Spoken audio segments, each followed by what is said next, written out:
What's going on, everybody? We're here. A little late tonight. Had a few tech issues, but we solved them and we're here.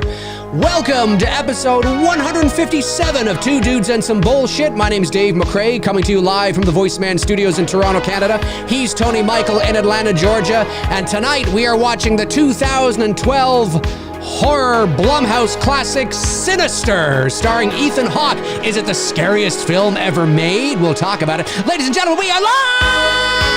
Oh, I just got it in! That's what she said. That's Sinister. I've never seen Sinister. A minute in and I got it. I've never seen Sinister 2. I don't care about it. This is... There was a sequel? There was a sequel. This is a really good movie. This is, Blumhouse is usually hit and miss. Of course, when you start producing the volume of content that Blumhouse does, you're bound to be hit and miss. The more you produce, it is inevitable that you're going to have the good with the bad. That's just the way the cookie crumbles. And this is definitely, I would say, one of my I don't know, favorite, but I'd say it's. I really enjoyed this movie. So yeah, I guess I could say over the last 20 years when it comes to Hollywood mainstream horror, because sometimes we North Americans can forget there's a whole other, world out there beyond North America, the United States, whole other horror world. So, when you talk about like Italian horror, British horror, French horror, Japanese horror, South Korean horror. I mean, there's a whole other horror space out there beyond what we sort of know in the mainstream. But having said that, over the last 20 years or so, when we look at sort of mainstream, populous, Hollywood type horror movies, Sinister's got to be up there. Tony, what do you think? I've seen it once. I don't remember it.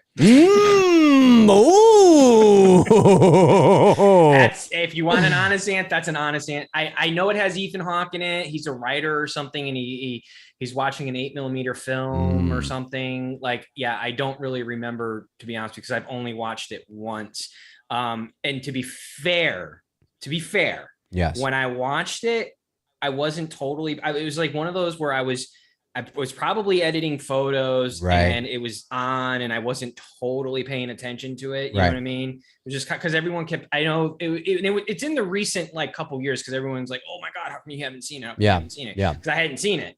And I watched it and I don't remember. No, that's okay. No, there's nothing wrong with that's that. about all I remember. Yeah, no, it, what happens? Honest. Well, that's not a bad thing. It's just, exactly. I think what I and what others really like about this movie, what this movie does really well, which you will see tonight, is something that I, at some point, will definitely have to get tattooed on me, which is mood and atmosphere. Of course, I'm known as the mood and atmosphere guy, and I really appreciate mood and atmosphere. And it was funny, I was talking with my girlfriend the other day, and she was like, so mood and atmosphere, explain the difference for me. And in reality, there's, oh wait, Tony, are you still there? Oh, Tony, I think are you still there? This is the demon in Sinister has attacked Tony. Tony, if you can hear me, log out, log back in, and we'll see if we can solve the issue. Okay, there you go. He's going to come back. So you have to deal with Little Dave and Big Dave, but he'll come back. Mood and atmosphere. Well, technically, it can be a little bit of a semantics argument. That being said, how I see it is atmosphere is a setting and mood is what that setting evokes, right? So, mood and atmosphere, they're pretty interchangeable at the end of the day. You can bleed them together, but I always see atmosphere as sort of a setting, right? And you can have atmosphere that doesn't just mean at nighttime or on a cloudy, ominous, seaside town. You can have atmosphere during the day. But I always see it as atmosphere is the setting and mood is the feeling that setting evokes to the audience. Yeah. And he's back. That's right. I just decided to carry on. Well, I knew what you're going to do. You're checking out. But it was that damn demon. It was the demon from Laura Sinister. Burns, she's still pissed off at me after that. Or her, too. Yeah, that's right. She just doesn't like you, man. She just doesn't like you. But this movie... She liked the D, but not the T. But this movie has an abundance of mood and atmosphere. And it's, very nuanced, right? Takes its time, nice slow burn. We're really following Ethan Hawke for the majority of the film. It's not a large cast by any stretch of the imagination. His wife is in there as well from time to time, but it really is him alone in the dark in a house. I haven't watched this movie in a little bit, but I think even, when we look at the color correction and the color timing, it's a lot of muted colors, a lot of sort of blacks, grays, some blues in there, but it's not, it's not Baz Luhrmann's The Great Gatsby, right? It's very sort of muted and which evokes a mood and a feeling when you watch it. Very cold, very sinister, no pun intended. Just terrific use of light and shadow and just a really just overall ominous sort of creepy movie. And I think that is what people really have appreciated about it. And it's a film that, doesn't really have a happy ending. So, which is really cool as well to take that sort of risk. Now, before we jump into it, Sinister was voted a little while ago, a couple years ago. I think I did a McRae live on this a couple years ago. It was voted the scariest horror film ever in a new study. And I just wanted to read this because I find this interesting. This comes from Screen Rant. This is an update, by the way. Now, again, it is subjective, but what they've done is they've actually measured this, and they've measured this in called the Science of Scare. The Science of Scare. And Sinister has now been pushed to number 2 in favor of the movie Host, Now, you might be thinking, well, I didn't think Host was that scary. What are you talking about? They're not asking people, what do you think is scary? They're actually measuring the physiological response from people watching different types of horror movies. So that's heart rate and anxiety and all that kind of stuff, which is interesting. Interesting, because I have watched Host, and Host is an entertaining movie, very creative entertaining. But for me to get scared, I mean, truly scared. Right. And we're not talking like an occasional jump scare that might get me. It takes a lot. It does. Look, maybe because I'm older, and a Gen Xer, but The Exorcist is still hard to top. Oh, it is. It really is. It is. For me, anyway. Yeah. And look, it's not, it's not even though they are actually measuring. And that's subject because there's a lot of people who don't think The Exorcist is that scary. For sure. I understand where they're coming from. For sure. But what I like about this is that it goes, look, again, it's not an exact science, okay? But what I like about this is that they are going beyond just, what do you think is a scary movie, right? Am I tripping, or is your camera going in and out of focus? My camera. Does anybody else see that? My camera. No, hang on. My camera might be tripping balls right now. My camera might be. Let me go and take the autofocus off. Thank you for letting me know. The autofocus is The autofocus is off. The autofocus is off. So maybe that's just you. The autofocus is off. Weird. I swear I haven't smoked weed. Oh, wait a minute. You're looking at the other camera probably, and that probably our chat Zoom meeting. Oh yeah. That probably yes. It is on. There, I've turned it off for you. Okay. Because you're seeing, I have two cameras. He's going in and out. I'm like, holy crap, I'm going nuts right now. I have two cameras. Okay, so yeah, again, take it with a grain of salt, of course. But what I like about this is that it goes beyond just saying, "Hey, what do you think is the scariest movie ever made?" Because that's subjective, right? There's really no way of getting any kind of accuracy out of that. Well, this is something we can do. Again, it's not that there aren't, it's not perfect, but I find it interesting. So this comes to us from Screen Rant from September the 29th, 2021. Sinister dethroned by Host as scariest horror movie in new study. According to the Science of Scare study, 2019 2012 Sinister slipped into the number 2 spot for scariest horror movie ever, narrowly losing to 2020's host. In a new study dedicated to finding the scariest horror movie of all time, previous title holder Sinister was dethroned by 2020's host after winning last year's number 1 slot. Starring Ethan Hawke as true crime writer Ellison Oswald, Sinister debuted in the fall of 2020. Yes, okay, we know that. I want to get to the Science of the Scare. Just in time for the Halloween season, the Science of Scare project from Broadband Choices once again set out to find the scariest horror flick of all time. And believe it or not, there's actually plenty of science behind the study. Oh, I see, there we go. According to the team, their research included monitoring the heart rates of 250 participants as they watched iconic horror movies like Friday the 13th, the original, Alien, the original, and The Conjuring, the original. The team compiled a short list of the top 30 scariest films selected from Reddit. Critics' best of hang on, I lost my spot here. Selected from Reddit, critics' best of lists, and the 2020 Science of Scare project. Medical supervisors examined the audiences as they watched the horror flicks over several weeks in special screening rooms. So, like I said, take it with a grain of salt, but there's a lot of science here. Seeing which movies cause viewers' heart rates to rise above the average resting BPM of 64. As reported by Bloody Disgusting, the Science of Scare project announced the winner of Scariest Horror Flick of the Year, with 2020's host taking the title. It narrowly took the crown over Sinister, which found itself in second place. Runner-ups included Insidious, Hereditary, The Texas Chainsaw Massacre, the original, and more.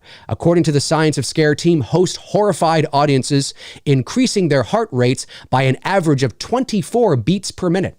Their full quote can be read below. Despite being shot in just 12 weeks and entirely through Zoom video conferencing, host terrified our audiences in its short 56-minute runtime, increasing heart rates by an average of 24 beats per minute and pushing Sinister to second place. So again, I'm going to go out on a limb and just say this.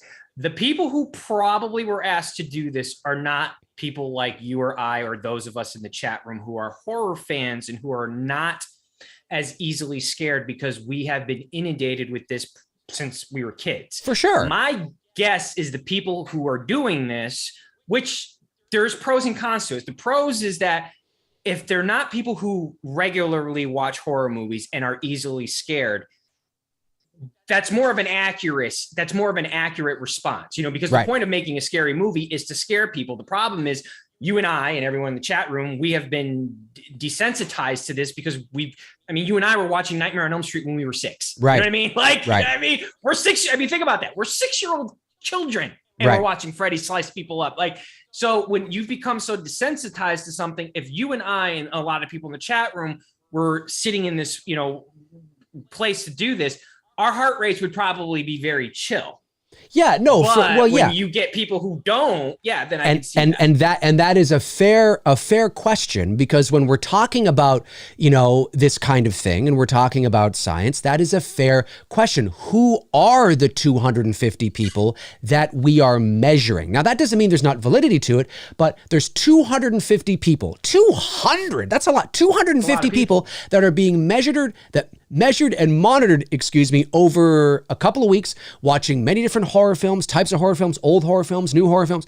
And this is what they come to. But who are these people? Who out of those 250 who are horror fans, out of those 250 who are not horror fans, out of those 250 who are horror fans and easily scared, out of those 250 who are not horror fans and not easily scared, and not horror fans and easily, you have to really sort of whittle it down further. That's why I say, you got to take it with a grain of salt.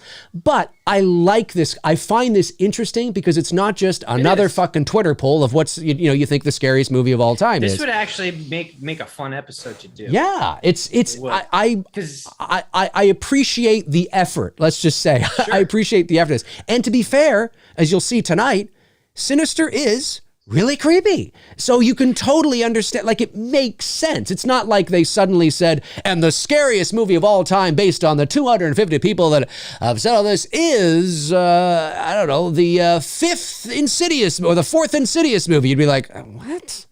What's going on here? Do you know that if I were to say to you, Dave, the last time I was genuinely scared watching a movie versus to Dave, the last time I was entertained scared. Right. Do you know the difference? Yes, Do you for know sure. What the difference? Okay. Yeah, for sure. So the last time I was entertained scared was watching The Conjuring, seeing The Conjuring for the first time. I told you that. Yeah. I literally left the theater, went around, bought tickets, watched it again because I was like, it's fucking awesome. Yeah, you know what I mean? Yeah.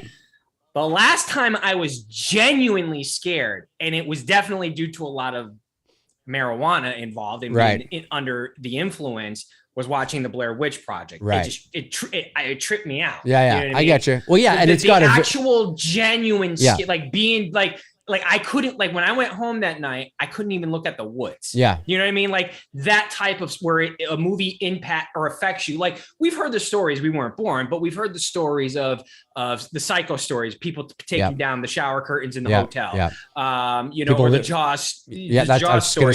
People weren't going into the ocean after seeing Jaws. Blair Witch was the only movie to ever affect me in its atmosphere, meaning the atmosphere set in the woods. Because and a lot of it I attribute to being under the influence, obviously at the time. It tripped me out, and for a brief moment I just literally I did this walking inside my house. I couldn't look at the woods. Gotcha. So, you know, but I like that type of shit too at the same time. You know what I mean? Like Blair Witch is not a scary movie, so like don't misinterpret what I'm saying. No. But the point is like I like a movie to psychologically mess with my mind like that for a brief moment. Like you did its job. Well, right. You know and it was shot documentary style. So there's a level of authenticity, to, a level of sort of, the illusion that, that this is real footage. Right. Yes. Exactly. It was a very different time, right? A very different time. Anyway, I thought that was kind of cool. That was kind of cool because it goes beyond the subjectivity of just one's personal opinion. I'm happy to see Texas Chainsaw Massacre get some love. Yeah, it's on there, which is great. I don't know what other films they watched, but those were some. The thing of it is, and Halloween fans don't get mad. Halloween, for all intents purposes, really is a good suspense thriller. You know what I mean? It's not horror. It's a product of its time. The original. And you have to remember too that in 1978. Irwin Yablans wanted to create a movie that was also on its way out. Halloween in 1978, although, it was not that there weren't no movies that were being made that were like this, but it's all relative, right? But Irwin Yablans, who has said many times in documentaries, he's told me personally, maybe he's told you personally if you had a chance to meet him, he said that, I wanted to make a theater of the mind movie. Well, this is 1978 or maybe even 77 when he first had the idea. And because, the 70s, more and more torture porn, gratuitous sort of violence was making its way into the mainstream. Now, of course, it pales in comparison to what we have now, but of course, it was very different from the Hitchcock sort of the 50s and, the 60s, right? More violence and gore was making its way in, and Irwin Yablans wanted to make more of that, what he thought, even in 78, was that old school theater of the mind. It's a product of its time. That's why, I often say that even in 1978, Halloween was, yes, it's a horror movie. I mean, that's where you would put it into the category. And I guess you would call it a slasher because it's about a antagonist who is going after, teenagers with a blade. So, I mean, I get that. But in its execution, it's far more Hitchcock than anything else. That first movie. Yeah, and that's what I was going to finish off saying. So like when people, I can see Halloween fans, and you obviously your channel has a large Halloween fan base, not getting any love in that. But you have to remember too, if you're not like us, if you're someone who's easily scared and can be disturbed watching a horror movie, if you were to show those individuals Halloween and Texas Chainsaw Massacre, I promise you probably 9 out of 10 times people are going to be more scared of Texas Chainsaw Massacre than they are of Halloween. For sure. But it's go ahead. No, I was just going to say that you're right, and it's And it doesn't mean one is better than the other. No, of course not. Who are you presenting it to? Well, yeah, and we have no evidence. I don't know what movies they showed these people. They just rhymed off, 4 or 5 there. They may have shown. I would be surprised if Halloween wasn't in there. But Halloween is dated. It's my favorite horror movie of all time. But it's not. I mean, listen, in 1978, it was scary. Today, not so much for today's audiences. And because that's just the way it is. I mean, there are people that are watching The Exorcist today that think it's a boring piece of shit and don't think it's scary. Sure, there are people watching Jaws that don't think it's relative. That's why I always say when you watch an older movie, what helps you appreciate it is watching it within its context of the year that it was released. You know what I'm saying? Yeah. Anyway, it's the closest to time traveling we'll get. That's right. Let's watch this. Sinister. Here we go. You guys ready? Tony and I'm watching it off Netflix. Tony owns it. And we are both paused on the Blumhouse logo. So at the very end of their little intro, it finishes and it says BH and it says Productions. That's where we are paused. So we'll give you a couple of seconds here to get there with us, and then we will watch this movie, Sinister. I need a new light. You need a new light? We're doing these shows because of the heat down here in the summertime. Oh, yeah. This light that I have, it's a modeling light for photography. It's it's brutal to sit under for 2 hours. I bet. It sucks. All right, here we go. In 5, 4, 3, 2, 1. All right. Sinister. Yeah, I did watch this when I was editing one day. Now that I'm seeing the opening here. And what a great way. Paying attention and not paying attention. Yeah. And what a great way. Like the very first thing we see is a very disturbing, uncomfortable, ominous image, right? And we're not seeing it in real time. We're seeing it through the lens of an old, 8 mil. No. Yeah, like we're seeing it. We know that this is a projector, and we're watching this, and it's creepy, and the frame rate looks like I mean, this is the first thing we see. It's not a cityscape. It's not a guy in a car. Nope, it's this. This is what we see, and it sort of sets the stage for the rest of the movie. Who are these people? Who did this to them? Are they a family? Are they friends? How awful is this? I mean, Jesus, to get hung like this, hanged, I guess, it's like, what the hell, right? And then, of course, you see Sinister and whatnot. And I think it's a great sort of, because I was right. Ethan Hawke's character is a writer, right? Yes, he is. He is. Yeah. And he's a true crime writer. Okay. And unbeknownst to Did you see Black Phone? Not yet. Okay. Not yet. I haven't either. Did you see Elvis? No, I was going to, and then I didn't. So, but I'm planning on seeing Elvis very soon. I'm going to see it again tomorrow. Nice. Yeah. So again, like, when you look at the shot here, right? The colors are very sort of blue, black, gray. It's not overly saturated. I like that. Ethan Hawke. So this house that they've moved into is the house where those people that we saw at the very beginning were hung, right? That's the house. He knows that as a true crime writer, but his wife doesn't know that. He's keeping it from his wife. And of course, that doesn't go over well when his wife finds out, right?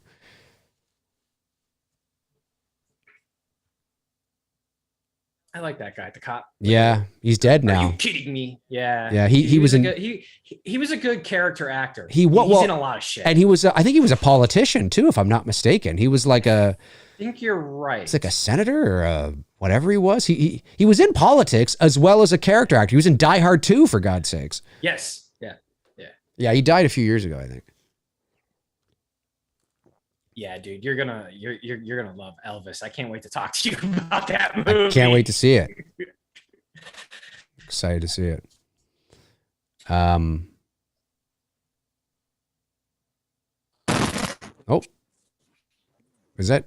did you hit your microphone or? Yeah. Oh, Tony, it's happening again. I think Tony's going to have to log back out and come back in, and that will resolve it. I'm not sure what's going on here. It's extra. Let me turn off. You know what? I'm going to turn off my video on Zoom, and maybe that'll help when you come back in. So you won't be able to see me, but maybe it'll help. I mean, the audience will be able to see me, but Tony won't. We'll see what happens. Yeah, there he goes. He's gone. He'll come back in a second. So, yeah, I have not seen Sinister 2. I have no desire to see Sinister 2. I heard it was not nearly as good, of course. But this film, Sinister, is directed by the same guy that directed The Black Phone. There he is. There you are. Yo. I've turned. Right. I paused it immediately when I saw it happening. So I'm like at where Ethan Hawke is looking down. He's talking to his daughter in the room. He's standing in front of looks like a bookcase, just so you know for reference. Okay, what's the timestamp? Well, keep in mind mine's on iTunes. Yeah, I know. So it's 4 minutes 12 seconds. Oh, I'm counting backwards because I'm on Netflix. He's standing in front of a bookcase holding a box. Looks like he's got his hands on some books and he's got something in his hand. He's looking down. Okay, 1 second. It's kind of like this. Okay, 1 sec. He's got his hand on some books. You know what's weird? When it started going, I can hear you. Okay. I could still hear you. Okay, good. Okay, yeah, I'm paused there. All right. Cool. 1, 2, 3. 3. Oh man. I'm wondering if it's the cable connection that I'm having. Might be. Because there's no way it's the camera's problem. J Beach, time code. Well, I'm watching on Netflix, so it's counting backwards. I'm watching it on iTunes, which is counting upwards. Yeah, I'm about 4 minutes and 50 seconds in, maybe something like that. Ethan Hawke is in the bedroom with his daughter, and he's like, I promise. He's like, you do okay. 441, 442, now my little artist. 443, 444. If you're going up, like I am. Right, come on, now come with me. They're walking out the door. Yep. They're walking holding hands. Yep. Sheriff's here. Yep. That's where we are. I turned off my webcam on Zoom because I thought maybe that might help because I know that was an issue like, I don't know, a year or so ago. So I don't know. Man, I've closed pretty much everything down. That's where we are.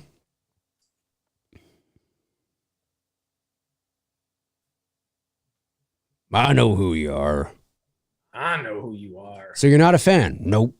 I think you're a piece of shit. Can you imagine he said that? I think you're a piece of shit.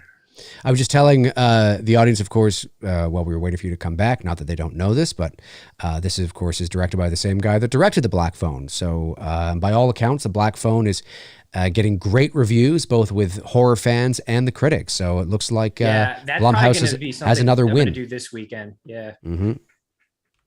Geeked Out Turtle. I'm going to do my best not to share any emotions and my emotions for the Elvis film so Dave can enjoy it. But as soon as he sees it, oh yeah, well, you better believe we'll be talking about it. Yeah. But I definitely loved it. That's the one emotion I will give away. Nice. Yeah, I don't know, man. I know what you're saying, Dave, that I look a little darker compared to Dave. Well, the darker is just the lighting. The modeling lamp that I have it because it's a photography modeling lamp. If I had it like where Dave's light is, I'd be baking under this. So I have it up high just to give me a little bit of a front light. Mm-hmm. So that's probably why I look a little bit darker. So it's not like totally hitting on me. Plus I'm at an f8 aperture stop, so I've really stopped down the aperture ring on my camera. Right. So that could be a reason why I look darker than Dave. Plus Dave could also be using a different light source as well too. Well, and I'm also using daylight balanced light, right? Yeah, that too. Mine's more tungsten-y room light. You know what I mean? Yeah, mine's more white. Now, as far as the blurry, that's just probably my connection. It kind of just is what it is for tonight, guys. No, believe me, I am not this tan. If you saw me in person, I'm Casper. Believe me, I'm not this dark. My beard is, but yeah, the rest of me is not. No. I find this to be an extremely bad taste.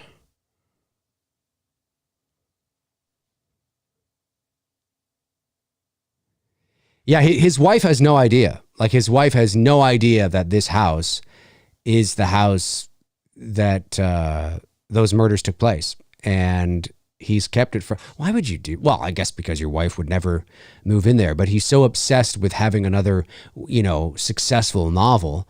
Cause I think he hasn't had one in a while, and he feels he's on to something big, and being a true crime writer. And he's like, you know what? I'm going to go all fucking method and move into the fucking house where this thing happened. Not tell my family. Yeah, that's going to go over well. Like how, and what's your end game? I guess he just sort of assumed maybe that by the time, he was hoping that by the time she found out, he will have written the book and the book will have been successful and they would have had all kinds of money and success. And then when he broke the news to her that, yeah, by the way, those fucking people hanged in our backyard, she wouldn't care because the book would be a success. I don't know. But if it were me, that's not something I would do. No, it's just not something I'd do. Like, a single box. Ooh, whose box is this? Scorpion.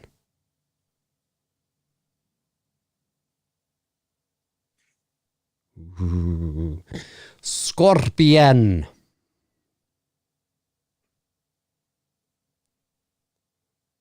Yeah, and it's great too because again, you're just essentially following this one character. This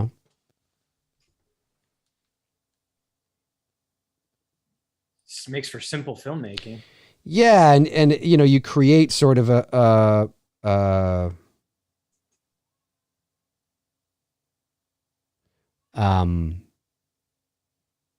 yeah, you're able to create sort of a nice,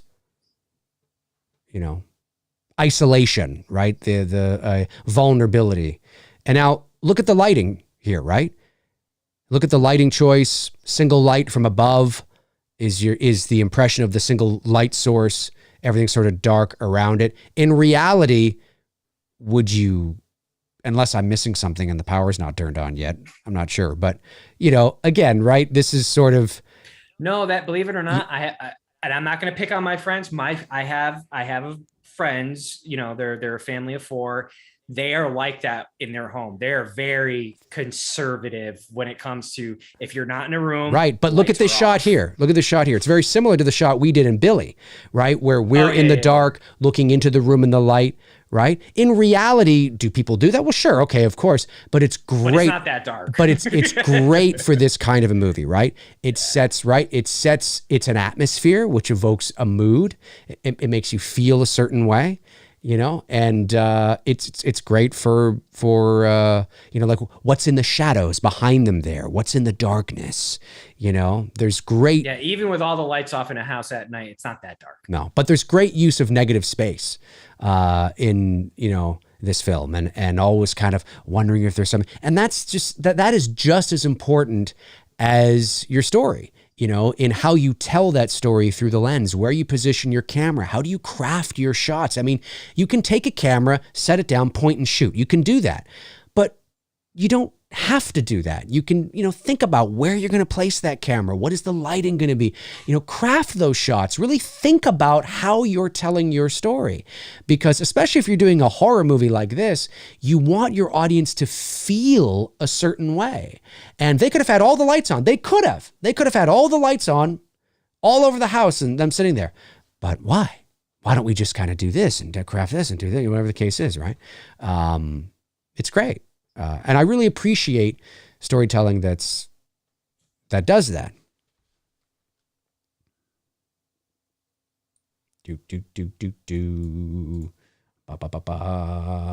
All right, can you just give me, Tony, watch the movie here. I have to be right back. I'll be right back. It's sort of I just have to take care of something. You're leaving me in charge? I am. There's somebody. There's somebody at my door. I just got a text. That's like leaving E.J. Smith in charge of the Titanic. You'll be fine. I'll just be 2 seconds. There's somebody at my door who's delivering something. So I'll be right back, ladies and gentlemen. Tony is going to take it away here. Oh Lord, I'm hosting a YouTube show. We're fucked.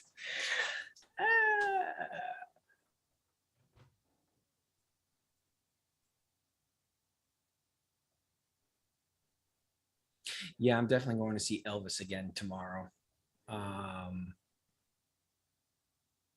It was really good. I'm trying so hard not to spoil it for him because I know he's going to like it.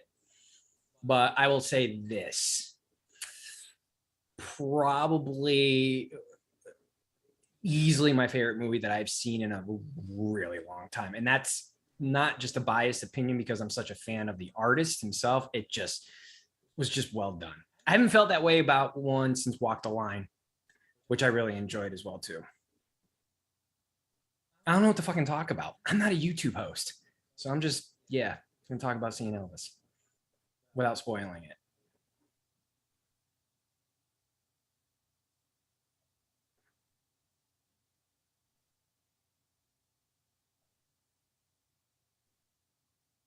But I've heard I almost said Phone Booth. Oh my god, remember that Colin Farrell movie, Phone Booth? I actually like that movie. That was a good movie. Black Phone, I've heard good things about it, and I want to see it. You know, I've heard like nothing too like over the top and crazy, but that I will like it. Basically, that's what I've heard. Yeah, Colin, Walk the Line as far as biopic. I mean, I liked Bohemian Rhapsody. Don't get me wrong, it was good, but I enjoyed Walk the Line more. I enjoyed the story behind Johnny Cash and June Carter. You know, the way Reese and Joaquin played it, they did a great job. I was more attached to that movie than I was Bohemian Rhapsody. Bohemian Rhapsody was fun, but the Elvis movie. Oh man, that just, yeah. You know, it's big shoes to fill already when you're playing a character like Elvis, you know what I mean, who's, you know, one of the most iconic people to ever live. There's not a place on planet Earth that people don't know the name and don't know who to associate it with. So I thought the kid who did it was just, for the shoes that he had to fill, he did a really good job. Yeah, I did see X. I rented that. It was solid. It's basically what I thought. It was porn meets Texas Chainsaw Massacre. So that's right up my alley.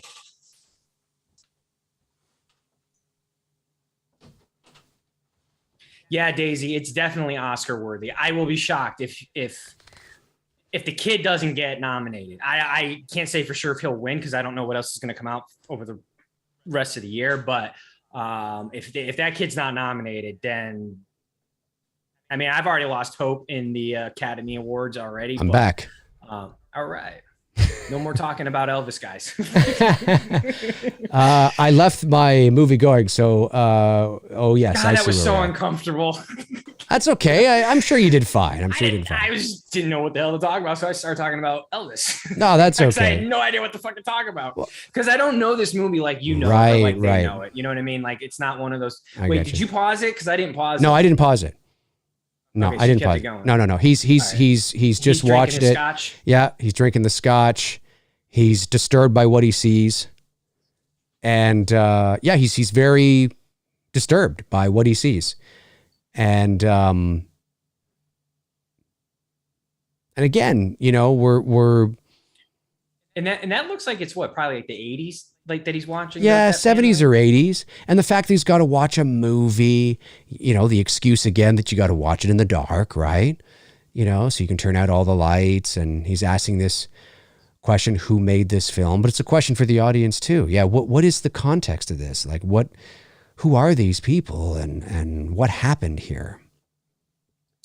Yeah, a WLJJ movie. I did hear that people were upset because there wasn't enough nudity in X. Actually, I thought there was just enough. You know what I mean? Enough nudity.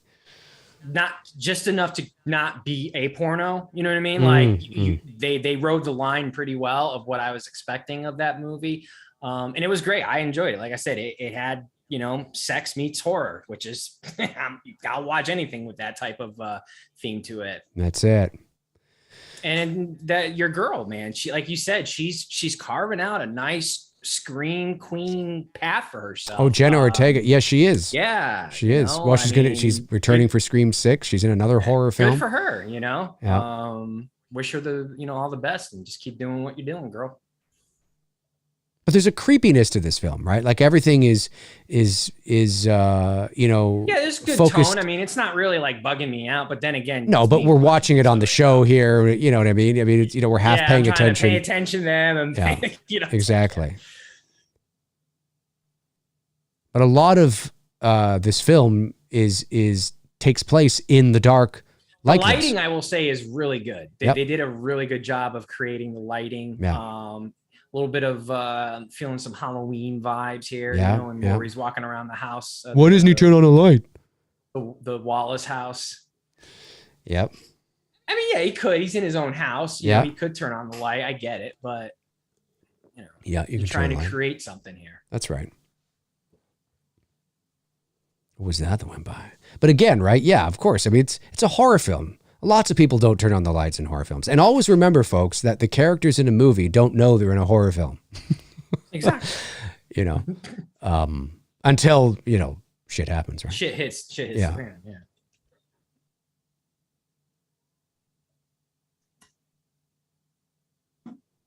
But I like the, it's no secret. I'm a big fan of slow burns, and this has got a great slow burn to it. It doesn't peak too soon. Like, you love Hereditary. Yeah. Well, I do. I love The Exorcist for the same reason. Halloween for the same reason. Black Christmas for the same reason. It's not that every movie that has a slow burn automatically means I'm going to like it, but I like the technique to do that. I appreciate drawing it out rather than peaking too soon and then having the rest of the movie just sort of a bunch of cliches and tropes and jump scares. I really appreciate a more nuanced story. And again, as I said, maybe it's because I'm older and I'm getting older, but I really do like to be scared in here in my head before I see anything on screen. I think the first Conjuring did that very well. Then now it's just gotten campy. Yeah, but I think the first Insidious did that really well. I think James Wan is very good at that. He's got a mainstream style to his movies, but he's able to craft sort of a slow burn to them. Hollywood, in a lot of cases, is sort of afraid to produce mainstream slow burn movies because they don't think they're going to appeal to a modern audience. They could be right. It's like the 70s he's watching, right? Yeah. If I were to guess, looks like it. I'm just guessing the way the guy's dressed looks very okay. The fuck is this? See, I don't remember some of this stuff because I wasn't paying attention. It's creepy shit, man. Like it is. It's very much, again, it's that documentary style. The music is kind of tripping me out, but I like it. You know what I mean? Creepy stuff. It's like something that sounds like it's on a loop or stuck on a loop. That's right. Imagine looking inside this, and I like how you see families happy, go lucky, and then there's a stark sort of cut to seeing, not so much. Yeah.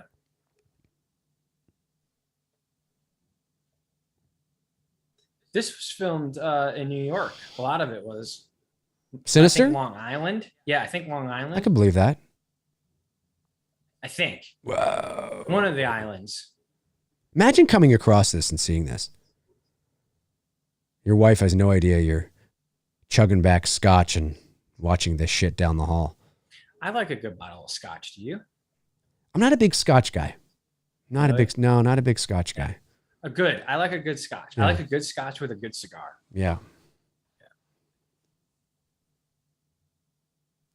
Just linger on this shot here, sitting in the dark. Got me thinking now for my weekend. I haven't had a good stogie in a while. We call them cigars. We call stogies. Yeah. Sure. Yep. I don't know. I think that's a universal thing as far as I know. Okay. Walking around his office in the dark.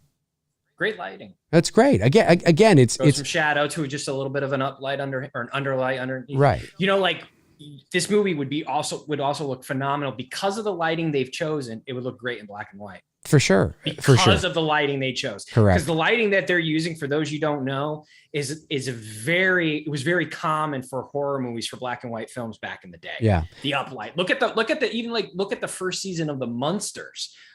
They did a lot of that uplighting underneath to create that kind of scary effect. Mm-hmm. Yeah, and again, you know, if you think about it in reality, would you probably turn on all the office lights after watching a video like, or a film like that? Yeah, sure, you probably would. But why? You know, let's keep the lights out. Let's keep the lights sort of focused in certain specific areas and really work that mood and work that atmosphere and allow your audience watching it to feel eerie and creeped out. And, you know, it's all part of it's all part of cinematic language in that way. I mean, these are conscious creative choices, right? It's like what we did in Billy, you know, same kind of thing. We could have had Sam turn on the lights, but we didn't. You know, it was a conscious choice. Yeah, it's not that we forgot. I don't want to be too critical on Rob Zombie's trailer for The Munsters, because all he was doing was just doing an homage to the opening, credits, the show. So we really haven't seen any substance yet to make a fair judgment. But if this is the tone based on that trailer that he's going for, I'm at least happy that he's keeping the Munster tone, you know, that he hasn't gone trailer trash that we know of yet. I like this shot. You see the darkness behind him. A lot of negative space there as he moves to the left, our right, looks back, doesn't see anything.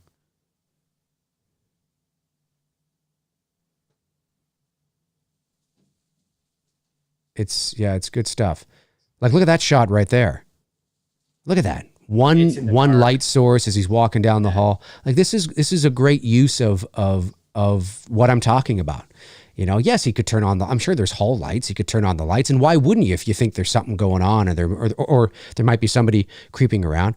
But listen, it's a trope that a lot of horror movies buy into. Like I said, we bought into it in Billy, but it was conscious. We knew we were doing it, right, to sort of help to create that setting. It's not that you couldn't create the same, or the same kind of mood or atmosphere, or not the same kind, but continue with mood and atmosphere. Is that a kid or a girl? It's a kid. It's his son. He's having night terrors. Okay. It's a son with long hair. But that's my point, right? Is that some horror films do it, some don't. But today's it's harder to do with today's audiences, because today's audiences, for whatever reason, and I get it, are so nitpicky about absolute pure realism.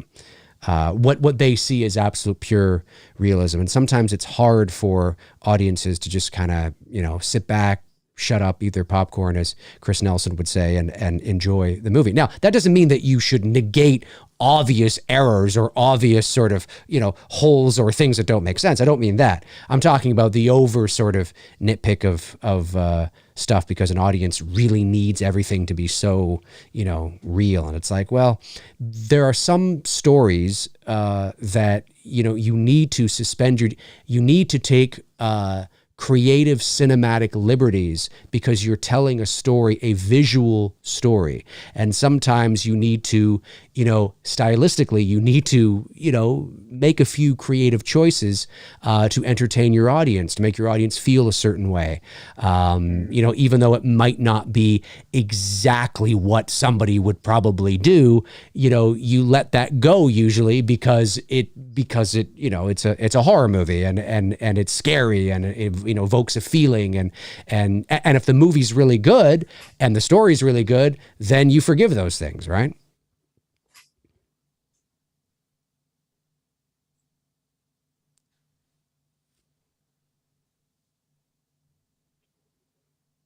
Like even now, although I know it's during the day and they have a big window there with natural light coming through, but again, we have no lights on, right? The kitchen light's not on,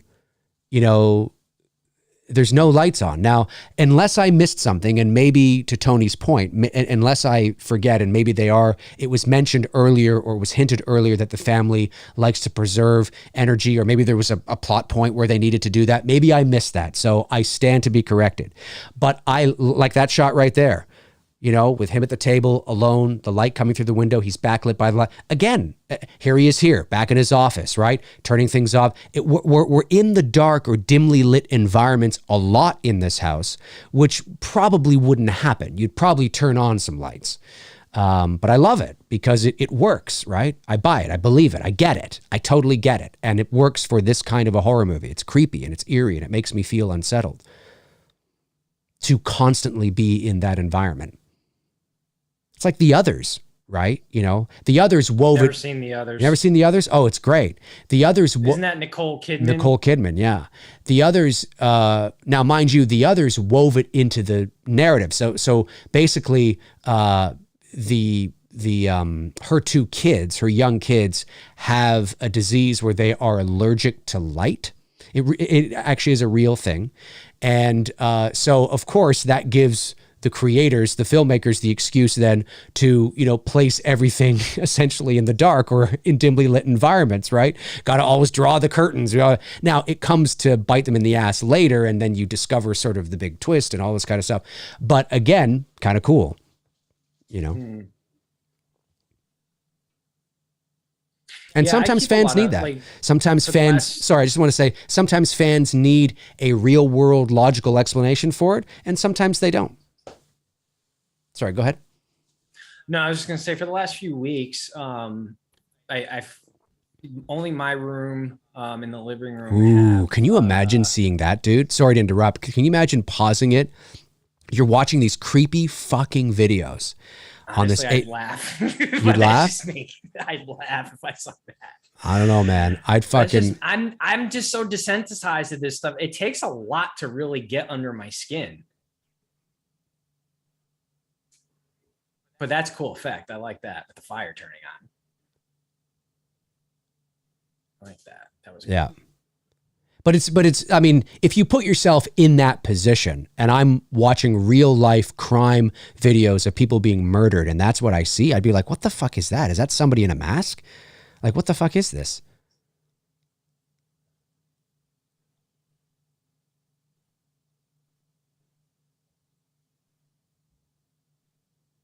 Oh, he's learning how to fix the film? Yeah. Yeah, because it burned and he needs to splice it together so he can watch the rest of it. Once your film's been burned, buddy, that's kind of, he's splicing. Okay. Yeah. No, he's splicing it. He's taking a chunk out that was burned, and then we did this in film school. Yep, we did this in high school. Yeah.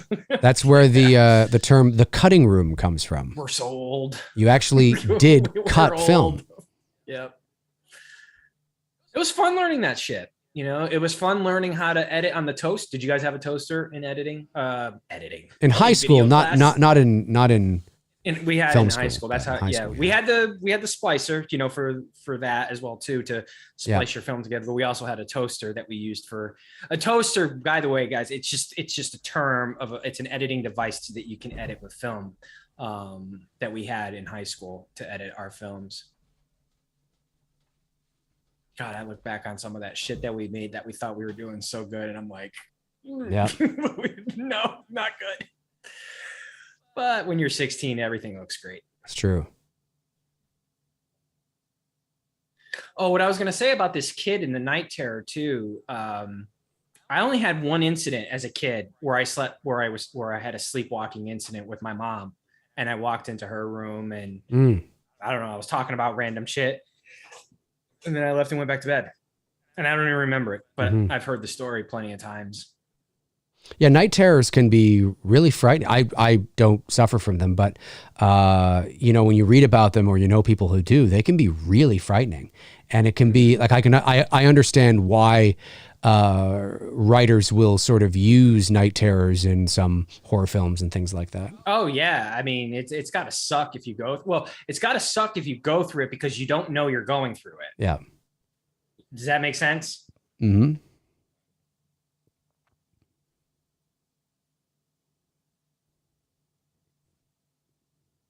You know what's funny? When I watch an Ethan Hawke movie, I know I'm watching Ethan Hawke. Like, there's just something about Ethan Hawke, you know, when you're watching him as an actor, he just has that, I don't know, way of presenting himself as an actor. You know when you're watching him, basically.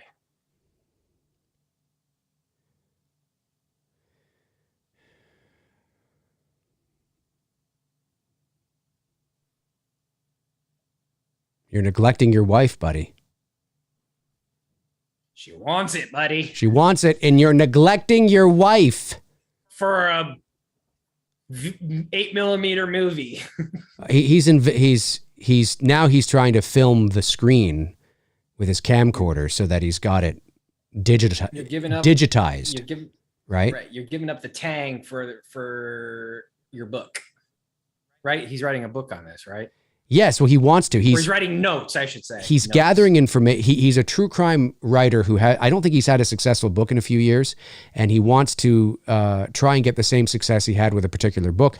So he's investigating these strange murders, and he moved into the house where one of them happened, and now, of course, he's digitizing. He's filming the screen with a camcorder in case the film burns again, so he can actually at least have it backed up digitally. Now he's watching another. Hey, it's the Taco Bell dog.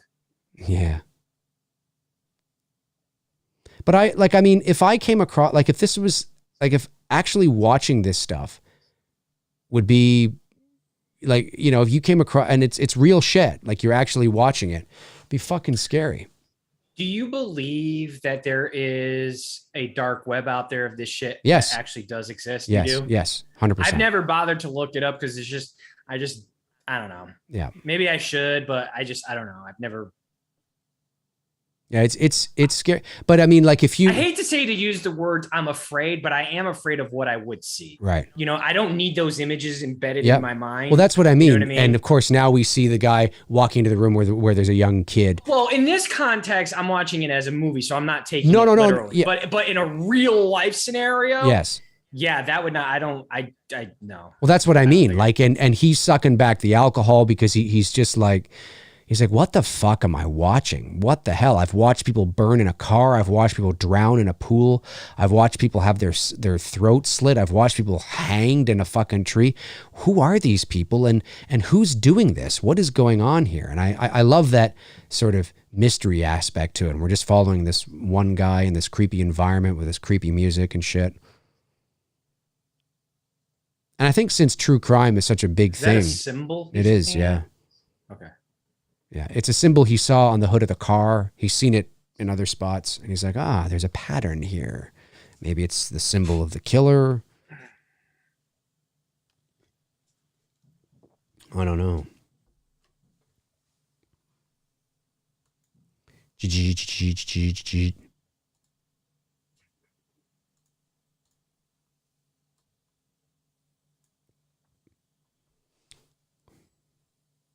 Yeah, it's just brutal. Yeah, I do believe that stuff exists because I know there were websites. There was one website. I think it was a Canadian website. When I say Canadian, I mean it was. Oh, your dude, the Canadian, that kid who fucking killed someone in a video, or first he was killing cats. Yeah, but not. And then he actually killed a person. That Canadian kid. Yeah, but not him. I'm talking about a website that was run by a Canadian guy. What are they putting in your water up there, bro? Like some crazy mass murderers up there. Well, you know, hey, there's lots of. I'm sure there's lots more to go around down there. So. No, we just have gang members that are just shooting each other. Y'all got some that kid was insane what he was doing. And then there was the other one there, the dude in the tower that we were talking about that one night. That was like, when I watched that documentary, I was like, the building, the apartment building complex, who was luring men into his building. Right. Yeah. No, but this was a website I'm talking about. And it was like a dark web. Yes. It was a website. It had all sorts. It's no longer there, but it was a website where there was a ton of like, you know, beheadings and you know, yeah. I mean, it's insane. It's insane. So I mean, having to watch real it's people just the being kind of murdered shit is that I don't want to I don't want Right, to see. You know, right. I don't want to know it. Yep. I'm sure it's there. I'm sure there's people who watch it and that are obsessed with it and they Yep. like it. But Yeah. No, I agree with you. I agree with you 100%. So that's why, I mean, I just sort of, I look at this, I'm like, fuck. I mean, that would be, it would be really exhausting psychologically, you know, to, power goes out. Ooh, everything is dark. Creaking. why? What happened in Texas, Daisy? Did I miss something? Oh, the kid shooting, all the kids that were. Oh, at this, we've become so. I hate to sound cynical, but you know, between that, Sandy Hook, Columbine, and all the other mass 500 school others shootings, at this point, it's like, I mean, it sucks, you know, but that's America, right? Yeah. Come to America. You sure about that? Yeah, this is great. I thought because of that kid, what I was referring to, what's in the water in Canada, there's this video, or there's this kid who ended up becoming a serial killer. He started off by legitimate, and there's a documentary on Netflix that was well done. He was killing animals, cats at first, and he was posting it online and people were watching it. And it was actually through this animals right activist group that they actually started to track this kid down, and the police weren't doing shit until I think he filmed himself killing a person. Yeah. And then he left Canada and he went to the UK or something, or France or some shit like that. It was just some fucking nut. Like, I'm not saying with the kid, the school shootings, like Texas, Columbine, like that's not nuts. That is nuts. But what this kid was doing, like, and torturing, like legitimately torturing these animals and these people, like, that's some fucked up shit. Yeah, like that's some fucked up shit. Like, again, sorry, just to look at the movie. I mean, I know now the power is out, so he couldn't turn on a light, you know, even if he wanted to. But it's just it's good storytelling. It's great. It's you know, it's so now you're just still utilizing the singular lights, but like you're utilizing the flashlights. That's right, or the light from his phone, I think. Yeah. Which is the flashlight. Yeah. He's got the light on this phone. He's got to walk around. He's got a knife now. And again, like, a lot of this movie takes place, even when he could turn on lights, he's walking around in lighting that looks like this. So, you know, it's great. I love it. It evokes, you know, there's an atmosphere that creates a mood. And now he's like, the attic, and what the fuck's going on in the attic and shit. You know, and as we're watching this, excuse me, I can see why, if they were showing this to an audience who's not used to watching horror movies, that, yeah, this could be very disturbing to watch. I mean, for me, I don't want to say it's nothing new, but it's nothing that's like, oh, wow, like you're showing me. I mean, other than the creative lighting, which I'm enjoying, that aspect of it and the creativity side of it. But as far as the plot goes, I mean, it's not like, I'm not like going, you know what I mean? Nor did I, or was I trying to suggest that? I just meant that Sinister is one of those movies that if you were to watch it, you know, away from the show, not editing photos, if you were just to sit down and watch it, I think you discover that, yeah, this is good. Like, it's one of the good Blumhouse films, you know? It's well made. Yes, it's well made. It's spooky. It's got an eerie atmosphere. You know, it's over the last 20 years, it would be on a list with The Conjuring and Insidious, and, you know, Insidious, you would throw, you know, Sinister on there. It Follows. Yeah. You know, like a top 10, this would be on there because of the execution, and it's got some good tension. It's got some good mood, and, you know, it's creepy. And like I said, 90% of the movie, you're in this kind of lighting following one guy, and he's trying to investigate. Confined at times. Right, too, you know? right. You got that Not claustrophobia. A lot of room. That's right. you know, and he's investigating true crime. Like up to this point, he doesn't know that there's like, you know, a demon involved or anything. It feels grounded. It feels like he's investigating something real, something tangible, something relatable that the audience likes. And there's a big audience out there that loves true crime, you know, and sometimes the creepiest things you can watch before bed is like an hour of 2020, you know, or an hour of Dateline NBC, and you just fucking watch a creepy thing of that and you're like, fuck, this is creepy. Holy fucking shit, about Dude, some guy that went nuts. I'm obsessed with watching serial killer documentaries. That's what I'm talking about, I love right? That shit. I do. I mean, I know that doesn't speak volumes for me, but hey. No. But that's my point. And this is sort of one of the, you know, we're following a true crime writer who's wanting to get back into the game and write this new book. And he's in this house unbeknownst to his family that, you know, they don't know that it's the same house that we were, you know, where this shit took place. And he's on this investigation. It's very, just minimal, confined, mood and atmosphere, simple. And that's, but to your point, you're right. To the average moviegoer who might, you know, the average movie fan that goes to watch a movie at the theater, this movie could scare the shit out of them. Be like, what the fuck is so creepy in here, whatever. Yep, but I can see it. But to the average horror fan who's watched 90 of these types of movies over the last 6 hours, I don't know how that's possible, but you know what I mean. 90 of these types of movies over the last 6 months, you know, it's just another good horror movie. And that's but it's good because these kinds of movies, they don't come along very often anymore. You know? No, they really don't. Yeah. They unfortunately, Oh, that would suck. He fell through his, the attic. Yeah. Oh, boom. Oh, no.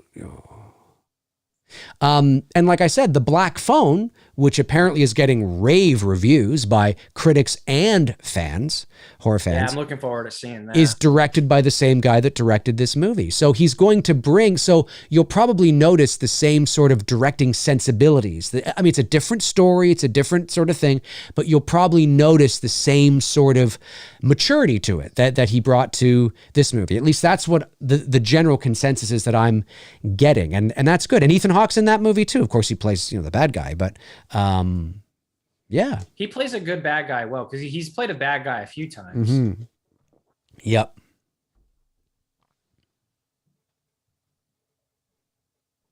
You got that one cop who's like kind of listening to what he's saying, but I don't know. And again, there you are in the hallway. Now, unless whatever the reason was, well, I guess there's some light back there behind them, but you see how everything is so muted? Like everything's just so, even during the daytime, everything is muted. And I love that. And Hereditary had similar lighting like this during the day in its movie. And I appreciate those muted colors, sort of what appears to be natural light. This isn't natural light, by the way. They are lit. But it, you know, it feels like it's natural light maybe coming from a window at the end of the hall, cascading upon them. You know, it just, it's muted, it's soft, it's not over, it's not, it really, yeah, I love this approach to horror movie. Of course, it depends on the movie you're, you know, making, but I appreciate it because you don't lose that. It's different. It's the mood and the atmosphere isn't quite as intense as it is at nighttime or when the power is out. But because you make the creative choice to mute the colors in post-production and during actual production, you know, you sort of, you know, soft light here or there, have them in spaces where there's, you know, deep shadows in the corners and not oversaturation and all that kind of stuff. You don't lose your mood altogether. So it's just, it's still there. There's this simmer. There's this simmer of this overarching kind of feeling to the whole picture. And I love that kind of stuff. This is probably the most he's had the light on in the whole fucking movie.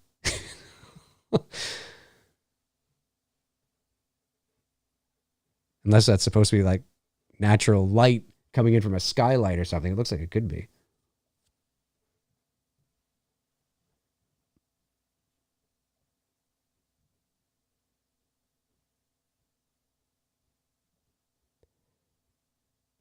It's like what we talked about, Tony, how you and I, now we're big fans of the original Amityville Horror, right? And we love that movie. And but that movie's based on the Lutz's accounts of what apparently happened according to them. And which is pretty creepy. And it's a creepy film. But you and I have both said, what would really be creepy is making a movie about the Amityville Horror about the DeFeo murders. And what drove Ronald DeFeo to, that might be, he fucking killed his whole family, apparently in their sleep, and nobody heard anything. Nobody, that's weird, man. That's fucking weird. Imagine investigating that. You could write a whole film where you're investigating, the real life murders of, whatever. And it's like, how did they not know? And anyways, it's just like that too, I think is just as creepy as the Lutz's story. For sure. Why did he go? Listen, yes, was he probably just nuts and he didn't get along with his dad and all that shit that's out there now about might have owed his dad money or whatever? Sure. But he murdered each one of his family members, the two parents, his 3 or 4 siblings or whatever it was. They were all found dead in bed. How did nobody hear that shotgun? Or were they too scared? And they did, because I think the coroner or the investigator said that they didn't think that anybody heard the shots or so. Anyways, I got to look into it more, but I remember thinking that's just weird, man. And years later he said it was the voices that told him to do it or whatever. And I don't know, that kind of stuff's creepy. So he's watching himself on an interview? Yeah. Yeah. Okay. Just making sure. I love how they got this guy here. I forget his name now. The interviewer, who's a real interviewer. He had a talk show. I don't know if he still does. Great lighting. Again. VHS tapes. Yep. True classics never go out of style. Nope. Kentucky Blood. Yeah, that was his big book, Kentucky Blood.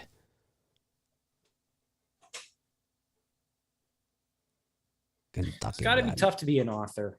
It really does, because you're writing stuff and you got to hope that people are going to enjoy it. Yeah. If they like reading. And then if you have a hit, you got to make another one. Yeah. And if you don't make another one, that's got to suck. Yeah. It's kind of like music, same way. Music's the same way, Yeah. Yeah. Yeah, I agree. It as the saying goes, certainly in the world of entertainment, you're only as good as your last success. People remember the last, and it's true. I mean, it's very difficult to maintain a certain level of success, because in the world of entertainment, whether you're a filmmaker or an actor or a voice actor or a photographer or whatever, there's highs and lows and ups and downs, and that's just the nature of the business, right? It's very hard to maintain a certain level all the way across. Oh, the dude's in the bush. He's in the bush. Interesting. So now is the Sinister, is that the name of the killer? No, I think Sinister is just the name of the movie, right? Which, Sinister just means, foreboding, menacing, whatever. Well, no, I know what it means, but I just didn't know if that's what the killer was calling. No, the killer is, I think the chat room can let us know. I think it begins with a B, if I'm not mistaken. Just trying to look him up here. I think it is. What's the name of the evil guy in this movie, folks? The demon here. Or whatever he is. I love this. Now watch this. I just want Tony to pay attention to this. This is awesome. I think it's cool. Oh, did it happen already? Did he move his face already? Maybe not. In the picture? Yeah. Did that happen already? Did I miss it? Fuck. Hasn't happened yet. Okay, maybe it's going to happen here. I would have caught that. Yeah, that didn't happen. That it didn't happen yet? Damn it. Okay, yeah, because they're saying Bagul or Bagul. Bagul, I guess, maybe. Bagul? Something like that, yeah. He should have went with Sinister. That would have been cooler. Bagul. I would have looked at the guy and been like, "Is your name Sinister?" He would have said, "No." Been a lot cooler if it was. Yeah. And then he's like, okay. He turns around, walks away, emasculated. Exactly. He turns around and walks away completely emasculated like Michael does in Halloween Resurrection. I couldn't make the call. You know, the sheriff. Yeah, I understand. Oh, here it comes. Here it comes. All right. Let me see. I just think this is like, it's well done, right? It's nothing, you know, I mean, this is kind of horror 101 for us horror fans. But when I first saw this, I smiled and I was like, that was nice. You know, that was nice. It's like, I smiled and I was like, that's really good. Cause it's something I could see myself writing into a script, because it's subtle and you're not really paying attention. You're kind of focused on him on the phone, but Bagul's image is still on the screen. Oh yeah, that's cool as shit. A little behind you. Yeah. Is that cool? That was cool. That's cool. You see, cool. You see how you smiled there? When I was first watching this movie, effect. I was like, that was nice. I was like, that's nice, guys. Good job. And I mean that in like a really, like that's creepy. Like that is genuinely creepy. And that's a good horror moment. Himself now? Yes. Yeah. Cause I think I don't know how he watched. I think maybe his phone was on maybe when he was walking around. Okay. Yeah, because I'll tell you what's cool about that. I'm not gonna lie. There's times where I've thought my posters, my pictures are looking at me, or their heads have turned. You know, for like a split second. Right. You know what I mean? That imagination of your mind thinking something that it didn't happen. You know, it didn't happen. Yeah. But so if the fact that they did that in this movie, that's pretty cool. Yeah, it's cool, and because and like I said, when I first saw it and I smiled and I chuckled, I wasn't chuckling because I thought it was lame. I was smiling because it made me smile as a horror fan. You know, I'm like, oh, that's a nice touch. That's cool. It's subtle. It's nuanced. You know, it's not meant to scare the hell out of you, but it's just one of those little nice things where you're like, that was good. That was good. I like that kind of shit. Here he is again, walking down the hallway in the dark. I'm sure the power is back on. He could probably turn on a light. But why? Why would we have him turn on a light? This is great shit. At this point, you'd be thinking, well, and he would, because you'd be thinking the house was haunted. Because, for sure. And he would think that logically, because he knows it's the house where those murders, by hanging anyway, not the other shit, but the people being hanged, he knows that that's his backyard. In reality, would we all be turning on the fucking lights? Yeah. But I'd be lying if I said if I was directing this movie, I would be having it play out the same way in the dark like this, because it's creepy as fuck.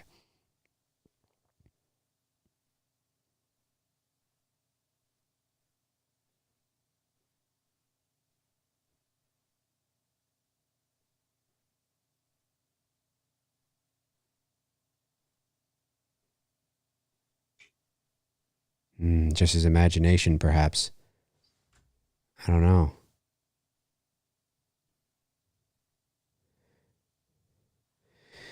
I don't know, folks. We'll get to your questions after the movie's done, folks. As usual, we'll move over to the chat room for a bit and take some questions. We had a bit of a late start tonight because of some tech issues. There's still 54 minutes left. Yeah, it's a I think it's an hour and 50 minutes or something like that.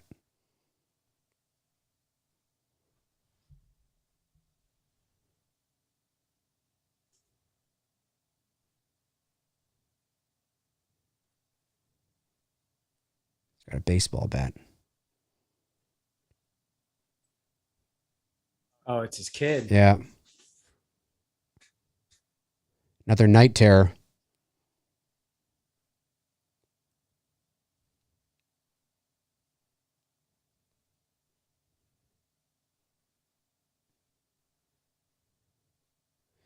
Night Terror City.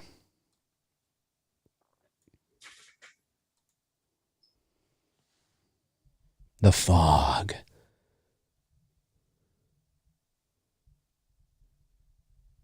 It's like, do you remember when you were a kid, you'd watch something creepy on TV and you would like turn out the lights to go to bed and you would run in the dark up the stairs from the basement or something to get out of the darkness into the light? Not so much in a home. The only time I ever did that is where I grew up. We had a oh wait, there's a dog. Yeah. Oh wait, there's people. What the hell's going on?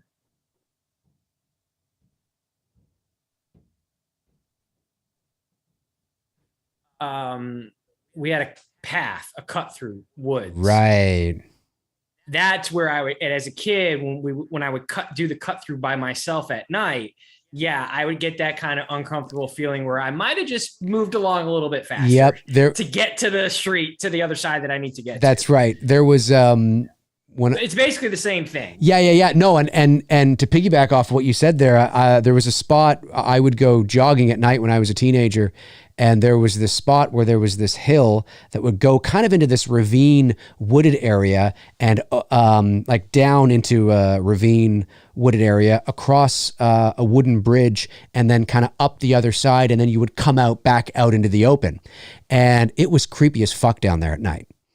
And when I was jogging, I don't know if I did it because of the adrenaline or what, but I would deliberately jog. I'd go off the street, down that hill, down the path. And when I got into the wooded area and the ravine and it was pitch black and I'm just like whipping across that bridge, running up that hill. And you almost feel like there's somebody after you, you almost feel like there's somebody on your tail, and yeah, it's really creepy. Oh yeah. So if I was riding my bike at the time, yeah, I'd be picking up the pace just a little bit. Yep. Because the cool thing about the cut through was, it was next to this industrial. It used to be a grammar school. Yeah. And then they turned into this industrial workshop place.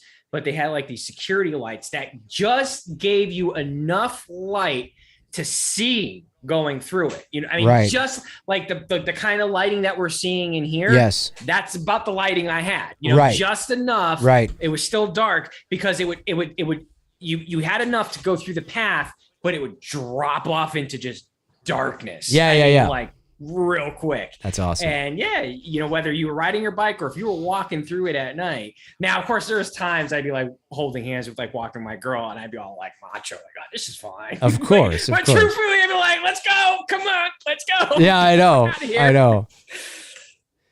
Oh, Mr. Oswald, he just came in. I had a few of the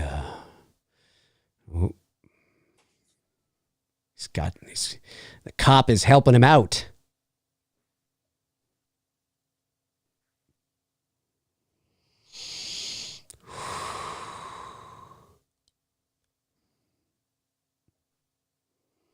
I'm just helping you out because I love your book. I'm probably going to get fired. That's another great shot, right? Silhouetted by the light. I mean, really. It's really great. Obviously, you can tell this director was very methodical in his shots. Really thought about how he wanted everything lit. Right. Obviously, the lighting in your cinematographer plays a huge part of that. Yep. Working hand in hand with the director. Yep. So it's the most important relationship on set. And usually when something like this happens, I wouldn't be shocked if it was the same group of people that this director's working with on Black Phone. Is that what it's called? The Black Phone. Phone Black? Yeah, well, it could be. I don't know, but definitely, we do know that filmmakers, directors will tend to work with, it depends on the level you're working at and whether it's possible, but a lot of the times crews will often want to stick together. Now, it depends, right? Your lower tier crew, when I say your lower tier crew, I don't mean your less important crew. I just mean in terms of like sort of seniority, there's your director, there's your DP, right? Well, at the very top, there's your, producer and executive producer, and then your director and your DP, and your ADs and your assistant cameras and all this kind of stuff. But more often than not, you'll often see a director and a DP stick together and work on multiple films. I know that I know that Steven Spielberg wanted to use Dean Cundey to shoot The Lost World, Jurassic Park, but Cundey was shooting something else. Did he shoot Apollo 13? Maybe it was that movie. I can't remember if he shot that or not. Houston, we have a problem. Yeah. But anyway, like, and of course, Spielberg's DP now has been his DP since Schindler's List. He hasn't changed at all. Kaminsky or something like that. And so there's lots of examples of that throughout the industry. With crew, it can be difficult because often if you're going over, if you shoot a movie in England, you're going to use a British crew. And that will be like your grips and your ADs and your assistant cameras and your gaffer and your key grip and all that kind of stuff will be British. I mean, essentially, if you are shooting over in England, you will use that crew. You're not going to bring an entire, 300 people from the States over there. What will go over sometimes is your DP, or a producer or, what have you.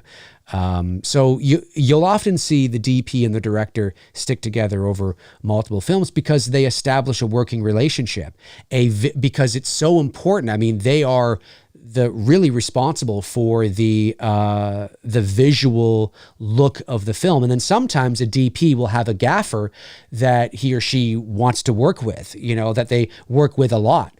And the gaffer, of course, is the head of the lighting team. And so they sometimes you'll see the DP, the director, and the gaffer are all, the same people over, it's not a hard, fast rule or anything like that. And it would depend on your seniority. I mean, Spielberg can basically say whoever the fuck he wants to work with and nobody's going to bat an eye. Me, you work with who we say you work with, but again, I mean, and it's not like I have a lot of experience shooting films, but the experience I had shooting Billy, I've often said this, it was an amazing time. And I can totally see why, people want to work with the same people over and over again, because you gel and you mesh. Oh yeah. Watch this, dude. Watch this. Lawnmower, right? The hell? Did you see that? Oh! I missed it. Oh, you missed it. You want to roll it back? Because I was listening to you. No, it's fine. Okay. He was following this lawnmower on the ground and it just came across somebody and ran over them. That's a hell of a way to go. Yeah, fuck. It was, I remember the first time I watched this movie, that was a moment where I was like, oh shit. Because it's unexpected. Like you just see this lawnmower running along the grass and you're like, okay. And then you see a person who's like got duct tape around. You're like, whoa. And it's just fucking like, what the fuck? Clearly the demon's a fan of Lawnmower Man. Clearly. But yeah, that's that. Oh, this dude. Okay. Yeah. This dude's been in some stuff that He I've has. seen. But yeah, to finish what I was saying, yeah, what have I seen him in? You do get a lot of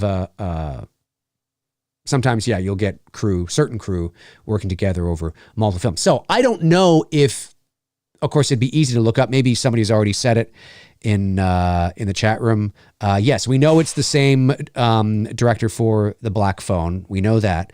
But I'd be curious to know if it's the same DP. It might be. And if it is the same DP, then you'll probably see this director and this DP continue to work together.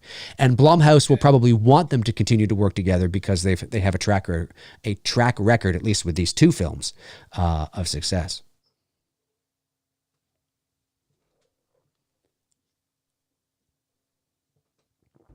Bagul. Bagul. If his name was Sinister. Bagul. What if his name was Carol? That'd have been great. What if his name was Carol? That would have been great. I would have been like, so Christmas must be your favorite time of year. What if his name was Jabba? The Hut? Yeah, exactly. Jabba. Like, okay, Jabba. Jabba. Okay, Jabba. Jabba. I'm trying to remember what movies I've seen this dude in that Ethan Hawke is talking. Yeah, I've seen this actor many times myself. Many times. I just can't. And I can't place. The chat room will help us out. That's what the chat room is there for. Exactly. Oh, man.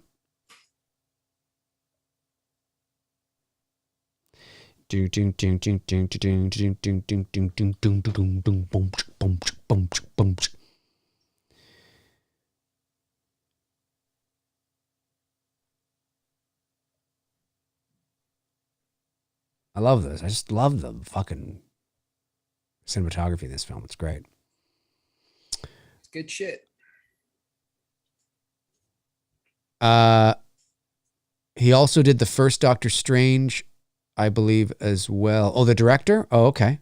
I haven't seen Doctor Strange. Those. Not sure. Well, this would be easy for me to find, actually. Let me just find this out here while we're watching this. The Black Phone. The Black Phone. So Scott Derrickson, that's his name. That's the director's name. Scott Derrickson. And the director of photography. Yeah, that guy's in Full Metal Jacket. That's right. He plays the dude who goes nuts. Right? Possibly. Yeah. That's right. If I'm thinking of the guy who goes nuts and ends up like blown away, oh my God. The actor who's in Texas Chainsaw Massacre, the reboot. Fuck. So, oh my God, I'm drawing a blank on that guy's Remy. Oh my God, I'm drawing a blank on his name. Who? Fuck, it sucks. I don't remember now. Christ, I'm drawing a blank on the name. It sucks getting old. The guy who was in Texas Chainsaw Massacre, who was also in Full Metal Jacket, the drill sergeant. Oh yeah, Remy guy. No, but that's not him. No. Arlie. Thank you. No, the guy that Ethan Hawke is talking to. Oh yeah, is it him? Is the one who ends up blowing Remy away in Full Metal Jacket. He goes nuts and then he kills himself. Okay. Right? I don't know. Yeah, Private Pile. Thank you. Oh, is it? Okay. So the director of photography for The Black Phone is not the same director for Sinister, but it is the same director of photography for Sinister. But his name is Brett Jitkawizik. It's a funky last name. Brett. We'll call him Brett. Ermy. All right, there. Remy didn't seem right at first. I was like, no, that didn't sound Ermy. It's Ermy. This director of photography for The Black Phone is also the same DP that did Scream 2022, is shooting Scream 6 right now. And yeah. So if we do Sinister, because I'm curious here. Telling you guys, I'm going to be that old man one day who's just going to forget everyone's name and be like, hey, you. That's going to be me. You. Yeah, you. You know that guy? Yeah, that guy. Him. Over there. Yeah, that dude. That's going to be me. Because I'm so bad with names now. Okay. Yeah, the director of photography for Sinister went on to do... these scenes here with the kids, the creepy scenes, like it's all right. I get why they had to put it in, because they had to put something in to probably creep the audience out, but it's not really landing for me. Well, and it to be fair, it does relate to the plot later. Okay. Yeah, okay. It does relate to the plot later when you find out what actually is going on. The DP for this movie is a DP who has spent spent a lot of time in television with Gotham, Godfather of Harlem. He did 4 episodes. You probably wouldn't recognize a lot of the movies he's done. They're more sort of Succession. He's been shooting a lot of episodes for the TV series Succession. His name's Chris Noor. Okay. Is a DP for this film. So not the same DP for The Black Phone. But that doesn't mean that what am I trying to say here? So that relationship is not so that's not a good example of what we're talking about. But you guys know what I'm sure we're talking about. Yeah. Because it does happen a lot. It does happen a lot.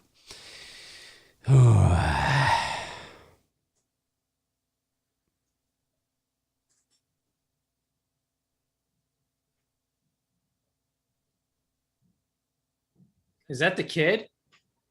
Jesus, no wonder why he's having night terrors. It's fucking creepy as fuck.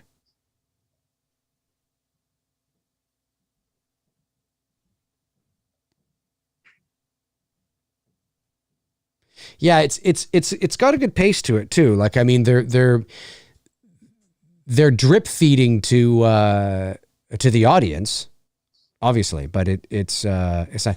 I think this is. I always like this kind of shot. I think he sits down and he falls asleep, but there's like it's almost like a time lapse, but you don't notice anything changing because he himself doesn't move. And this is, of course, because they're in a controlled environment, so they can bring up the sun whenever they want, right? Which is what they do here in a second. They change the lighting outside. Maybe it's done in post, perhaps, I don't know. Or it could be in camera, because you can see the light there in the corner. It's like the sun beginning to rise. You could totally do that in camera, for sure. But that also could be a post thing. It looked post, but it also looks like it could be a set light too. Yeah. Yeah. Because that's causing you could add a flare in post. Yeah. Yeah, you could do like anything. The sunspot flare, the J.J. Abrams flare. But you look at this though, like that totally could be either or. Sure. And I like that. That was a nice, creative kind of aesthetic. Time lapse without actually showing a time. Yeah, lapse. it's kind of cool. Yeah.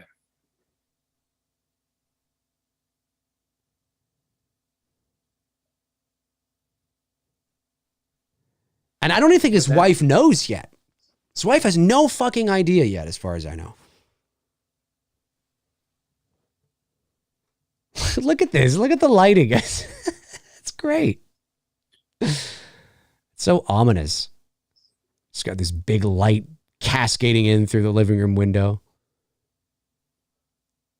I wonder what they've got out there. Maybe I don't know, a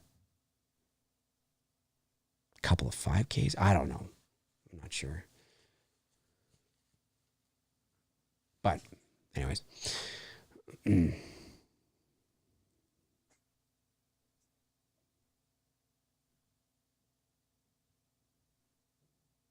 It's not film noir, but you're right. I mean, if this movie was in black and white, it almost would have a little bit of that going for it.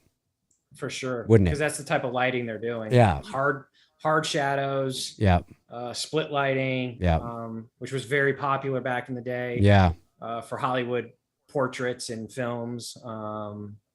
It's some of the basic photography lighting that you learn in the beginning when you're learning, how to create a Rembrandt lighting, like they have on the cop's face right now. Yeah. Is a Rembrandt lighting. Even a little bit on Ethan's face as well too. Yeah. But Ethan's face is more split. Yeah, he's lit from the side and from below. Yeah. The cop is very a Rembrandt. Yeah. Because you can see it in the eye there. Yeah. Or maybe he's not lit from below. He could just be bouncing. They could have a white card there and bouncing the light up at him. That's probably what it is, actually. Or it's a light on a dimmer.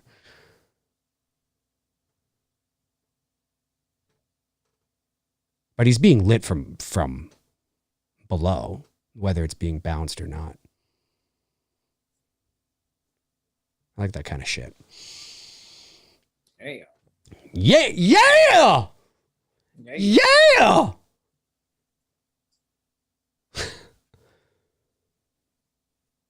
Ethan Hawke.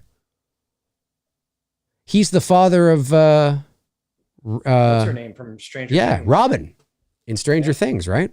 It's his daughter. It's his daughter. She's also a singer too. Is Pretty she good? Is she? Yeah, there's a couple songs I checked out that I mean, she's definitely more, her music is definitely catered to more younger people, but it's not bad. Yeah, yeah. I mean, like, but it's not something that I would be throwing on listening to personally either. But Right. she's got a nice voice, so yeah. Yeah. Yeah, that's a couple days from now. Yes, it is. Yeah. It drops on Canada Day, Friday, July 1st. It's our 4th of July. So Is that this Friday? It is. Yeah, it's this Friday. Yeah. So you know what I'll be watching? Yeah, I think a lot of us will. My girlfriend and I have a date with some Hawkins cheesies and Stranger Things. Bro, you need to send some of I that shit down this way. I know. I do. I got to send you some. You keep talking about it. I know. It's good stuff.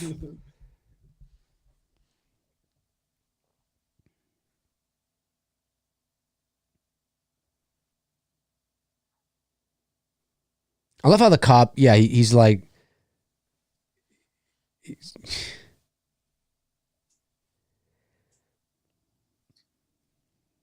That's an interesting thing that he says that he wouldn't sleep in the house where. Would you sleep in a house that a bunch of murders happened in?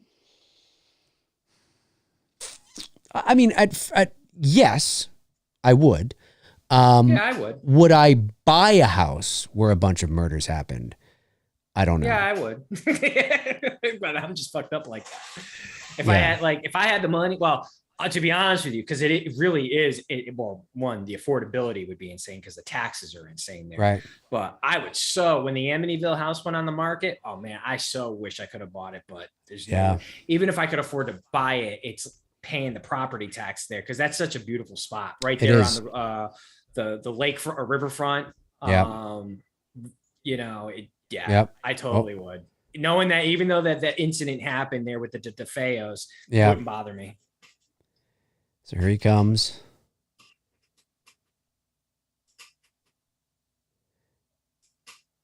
What makes you think you can paint out here? Ooh. Daddy knows.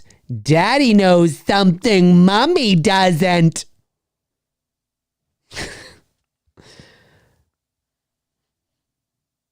They're all lit from below if here. she drew that, she's a pretty good artist for a kid. She is. I think she's got a future there. There's a lot of light, but the light source, and that's something too to keep in mind, folks. That's a hot light. Yeah, is that is not the sunlight. That is definitely studio light for sure, glaring in that window for sure. But you believe it, right? Because it's stylized a little bit. James Wan uses lighting like that. Oh, here we go. Yes. Now she knows. Now she knows. She's fucking flipping out. Let's turn this thing up.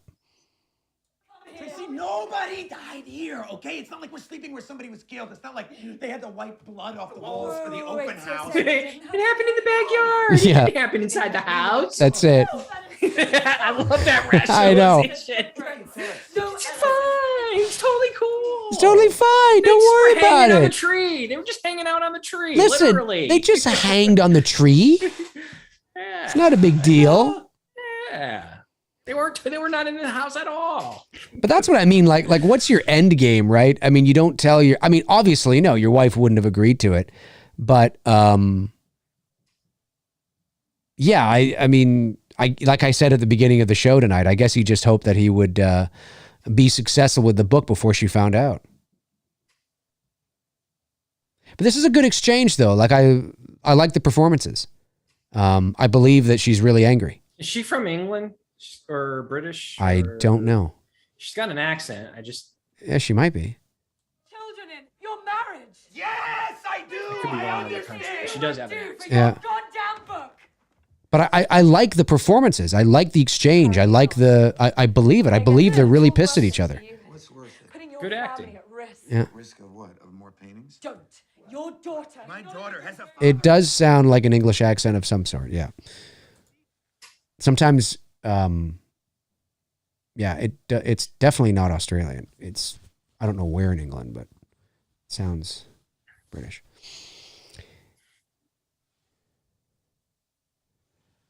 You fucked it up. He's obsessive. He's an obsessive writer. And I love that angle to his character because a lot of writers are neurotic and obsessive like that. Stephen King. Yeah. There you go. A lot of writers are neurotic, obsessive. I think most of us creators who are content creators of some sort, depending on, it doesn't matter what it is, I think we have a bit of neuroticness to us. I think it's a natural personality trait.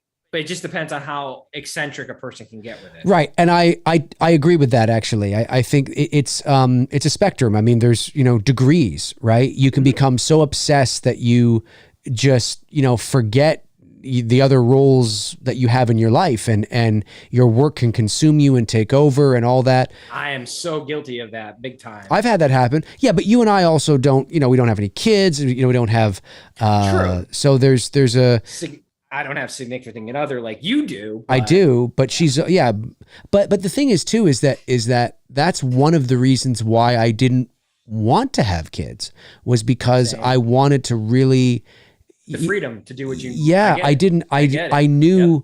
I know that I would. I know that I would have been a very good dad. I think I would have been a good father, but I didn't want that responsibility. I wanted to focus on myself. And when I come home from a long day and I'm tired, I don't want to fucking deal with anything. I just want to fucking, if I'm too tired to cook, I want to pop in a microwave dinner and throw on a show or whatever and just sit and do nothing. And you can't do that when you have kids. They become your world, and rightly so. I knew as a teenager I wasn't going to have kids for those exact same reasons. Same. And everybody kept telling, "Oh, dude, you'll change your mind." Yep. Never. Oh, I got it too. My mind. I got it too. Yeah. Never one time. You're gonna have kids. You're gonna have kids. And safe to say, knock on wood, I have never put a girl in a situation where that has even happened. That you know. Where, no. No. So far, that's good. So far, I'm batting 1,000 on that one, where I've never had that's to. Good. Step up to the plate and go, "Oh crap!" You know what I mean? I would. I totally would. Yeah. If it actually happened, I totally would absolutely step up to the plate and take the responsibility. But because that's a big factor too, making sure you don't because it's easy to get physically involved with someone, but if you can say you don't want kids, but then if you end up getting a girl pregnant, at that point, you do have to take responsibility. And thankfully, I've never put a girl in a situation where that has happened. Yeah. So far. I've been tempted to do the snip. I have. At this point, because I'm 43 now. Right. You know what I mean? Right. I got you. Yep. Who was shining that light on him? What's going on? And he's obsessed, right? Because he wants. Oh, of course. He wants that success again, and he feels he's on the cusp of solving this. Because I think the Kentucky Murders or Massacre, whatever his other book was called, he worked with the police. Like, he's known. He was the one that solved that case, essentially.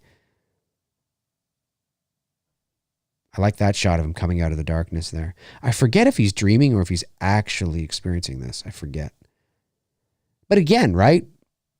Same lighting. No lights being turned on. Just walking around the darkness. He's already heard little kids. He's already seen video of...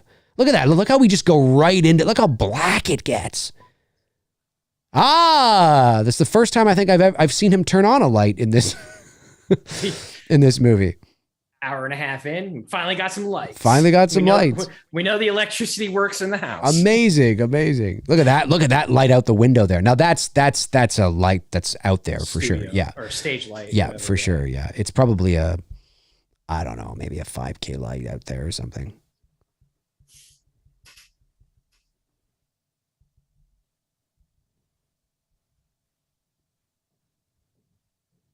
Could also be like a sky panel too. Could be a sky panel. Is that the ring ladder? Are the ring in this movie connected? Oh my God, the ring and the thing. Right? It's the ladder from the ring from the VHS tape. It's his fucking attic ladder. He's going to be going up there in a second. I sound like a fucking donkey. Dave the donkey. I did. I sounded like a donkey.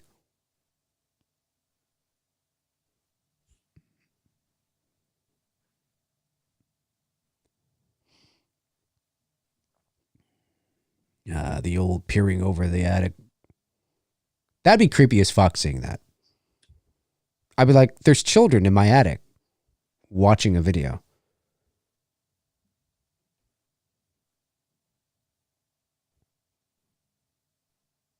Yeah, it looks like we got some people in the chat room who are feeling the same way that we do about not wanting to have kids. Yep. Well, you know what? It's wow, that's the second time he's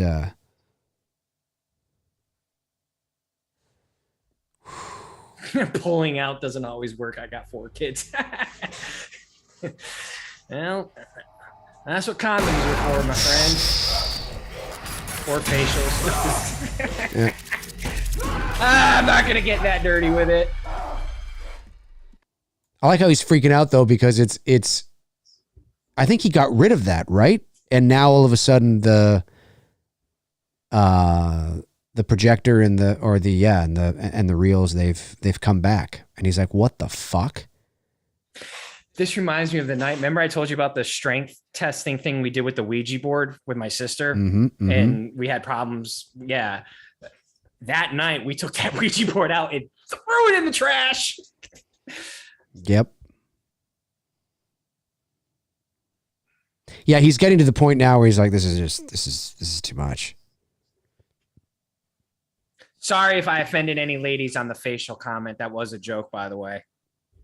Oh, I didn't even hear it. I didn't even hear it. I realized after I had the volume of the movie up. I push it too far, like sometimes I don't, I've got that Peter Griffin thing. I don't have a filter. So, Here comes his wife. The hell the fuck you doing? We have to leave here.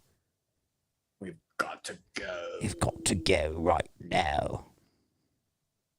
I'm surprised she's still in the house after all that. Like, I would have taken the daughter and I would have left, and I would have left him there.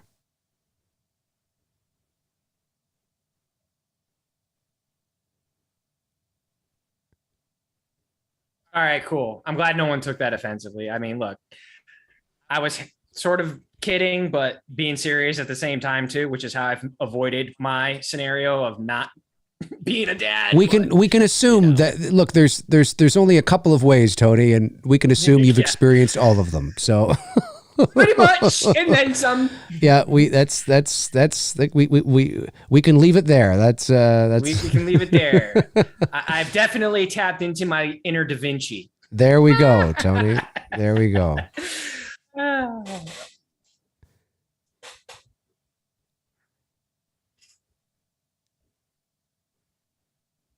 Yeah, and you would. I mean, if this shit was actually like the second you see the kids, yeah, I'd be long gone. The second you see in a real world situation, like I would have been long gone a while back. Yes, exactly. But the second you see those kids in your attic, they all turn to you.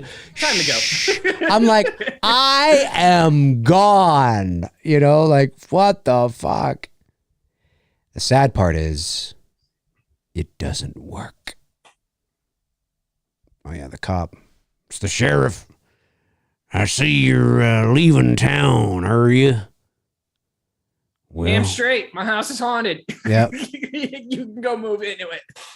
Well, I guess that's the way it is. Oh, I used to be in Die Hard, too. I know John McClane. Yep, that's right. License and registration, please. In Canada, they say, can I see your license and insurance? They don't say registration. Same thing, really. Well, not exactly, but kind of. Here in Georgia, it's license, registration, and proof of insurance. That's what they'll say. Yeah. Ours is just license and insurance. It's going to see your license. And yeah, just insurance. I mean, if they wanted to see the registration, they could. But in the few times I've been pulled over for speeding or whatever, I've never been asked that. Just license and insurance. Because they can tell if the car is registered. They just, they just bring up your plate, right? I got hit this year, big time. Like it's 375. Yeah, that was a tough one to. Were you doing 180 and a 10? That was a tough one. That was a tough one to swallow. That's what she said. Were you doing 180 and a 10? Well, here's what happened, and this is the truth. I didn't know the Georgia law, and I found out the hard way. And I guess this might be a law everywhere. I just, for whatever reason, didn't know it. The speed on the road was 45. I was doing 55, except there was construction. And when there's construction on the road, you actually have to go 10 miles less than even what it says on the road. Any construction zone, if the speed limit's 45, you have to be doing 35. Right. And I didn't know that. I honestly, I even told the cop, I said, I had no clue that was even a fucking thing. You think he would just giving you a warning? I was doing 10 over a 45 about that. Cause usually cops are pretty cool with being in that, like just around that 10 range of the speed limit. If you're slightly over, but if you start pushing it, then you're going to get hit. Yeah. So I didn't know that you had to reduce your speed. So technically I was in that like 17. I would think I was 18 over. Okay. Because I was in a construction zone. Right. So it wasn't like I was intentionally flooring it. Because I actually don't do that. Yeah. I'm very because I don't trust motherfuckers on the road. So I even though I drive a fast car, I'm very cautious. I'm a cautious driver. Right. Yeah, I wasn't same. so much maybe when I was younger. Yeah. But now that I'm in my 40s, I don't trust fucking people on the road. Yeah. I like so defensive. So we're at the point now where Ethan and his family have moved into a new house away from that town. And but as you can see, it's still bugging him. And that deputy wanted to get in touch with him. And now here's the... Why did they go back? No, they didn't go back. They're in a new house. Oh, okay. But I mean, yeah, well, you'll see here. Looking at an engraving, an old sketch from the Dark Ages, and fragments of a deteriorating fresco. There just isn't a lot left. Everything else has been destroyed. Bagula. Well, superstition. Bagula! I believe that Bagula actually... It's not as cool. It's not as cool as Laura Barnes. It's just not. Doesn't come off the tongue so easily. Yes, the ancient church believed that he would take possession of the... So of course we're at, the moment in the movie now where naturally the exposition of sort of who this creature is and what's going on is being delivered by somebody who is an expert in the field. That is, you see that a lot in horror movies, but it works. And you buy into it and you believe it if the rest of the movie is really good. You're like, okay, well, this is an exposition dump and they got to sort of let us know what's going on, but whatever.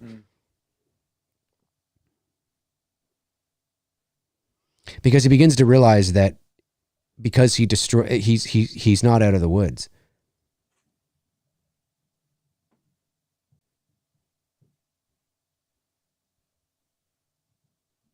I like that line. Mr. Oswald, what kind of book are you writing exactly? Yeah, I know, right? Because he's looking at Ethan like, bro, I think you've gone off the deep end. Yeah, like where are you, dude? Yeah, it's like I thought you were reality. Thought you were writing it, and he's in too deep. He's gone too far. Shit's about to get real here in a second. Shit's about to get real. There's the deputy. See, he keeps ignoring the deputy because he doesn't want to know, but the deputy's got some fucking important info that he might want to know. Can you imagine you just moved into your new house far away and you see the box again? Fuck. I'd be like, no. Crazy. And remember, he burned it. He burned all the film, the projector, everything. He burned it. That was when he was like, we got to go. We got to go. Get the kids. Let's go. That's when he was burning that shit. Now he's in this new home, like far away, and there it is. It's followed you. You cannot escape it.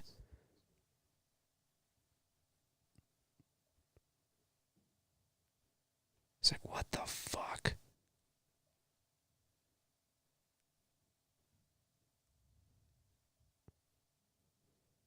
It's crazy. What is it? Extended? Is that what it says? Extended cut endings. Extended cut endings.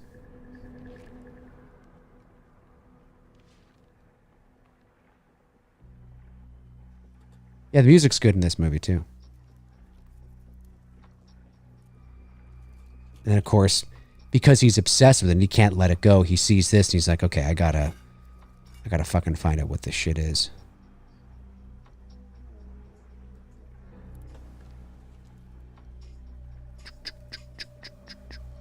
Burning the midnight oil. Burning that midnight oil.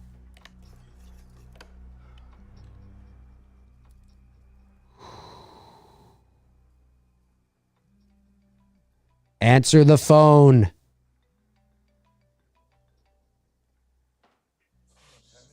Yeah, I know, I'm sorry, but I've been trying to call you all day. What's the problem? Okay, the problem is that you moved. How is that a problem? I was compiling all of the data that you've had me collecting, and once I started putting it together into a nice readable package, I Yeah. the connection. It was obvious. What was it? The dates, the addresses.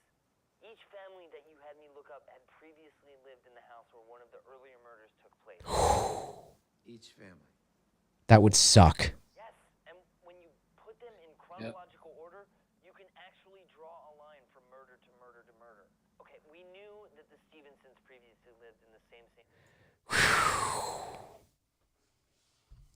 Like he just basically sealed the fate of his family by moving. I think Bagul is coming. Listen, Mr. Oswald, of the last house, if this guy is still out there, you not know only... what we need? You just said a movie I was going to suggest we need to watch in the near future. The original Last House on the Left. That's pretty intense. That's pretty Wes intense. Craven. Yeah, that's pretty intense. Was that his first? I think so, yeah. I think it was. Not a bad film to start your career off. No, very... That's in my top 10 favorite horror movies. I fucking love that movie. Yeah. That's my kind of... Yeah, that's right up my alley.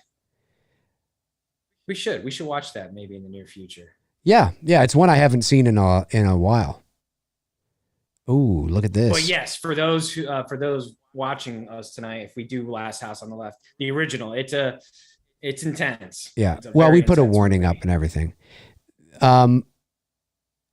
I like how he's discovering. I like how. I don't know. No. But he's discovering that It's the kids doing it's it. the kids, and Bagul has Possessed the children and is using the children, which means he suddenly becomes very aware. Oh shit! I have a daughter and a son. and a son. That's true. Yeah, that's right.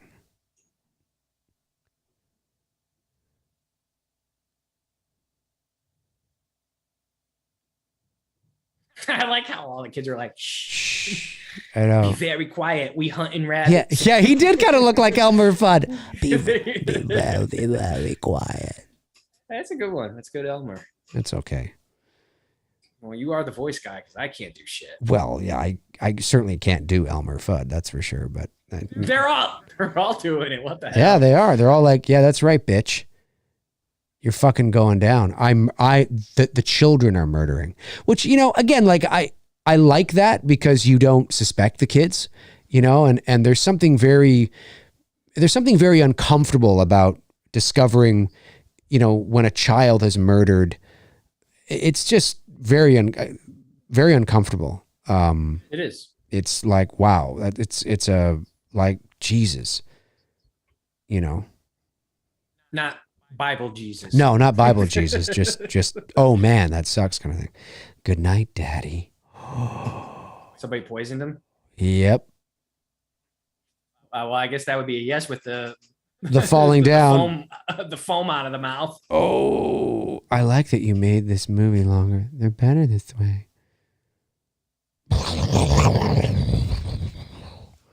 It's intense shit.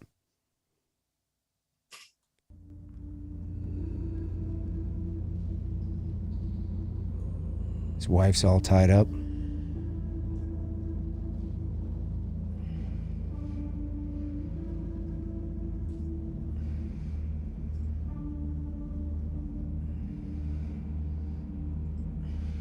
That would suck.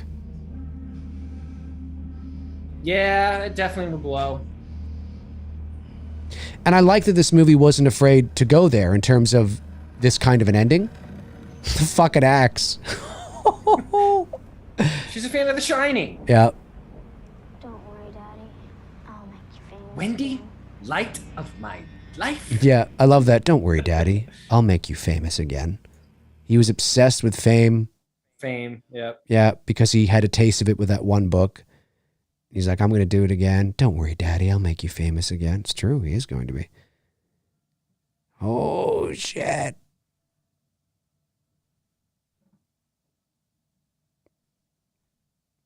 That's going to suck.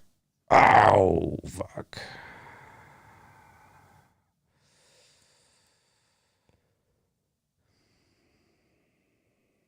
Yeah, Daisy, the original Hills Have Eyes, definitely. We did that. We did watch that, and it definitely does push the boundaries. It's good.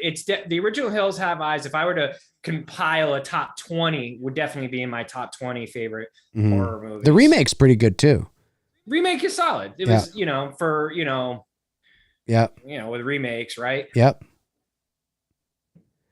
Yeah, the ending definitely. I agree with you. I'm glad that they went there. That we didn't get this like, Yeah. Okay, they solved it. Yep. The Nope. house isn't cursed anymore. Like they went there with it. It's dark.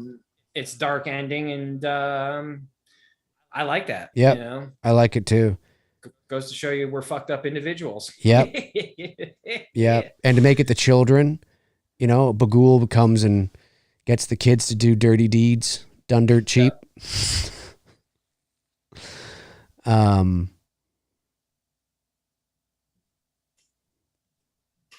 I think she enters here in a minute too. I think something like that. This is, yeah, I like this effect. This is kind of cool because you're looking at the screen.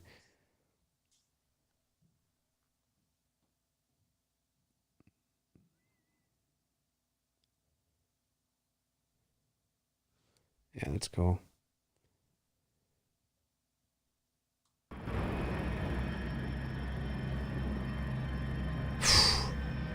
Cut them up into pieces.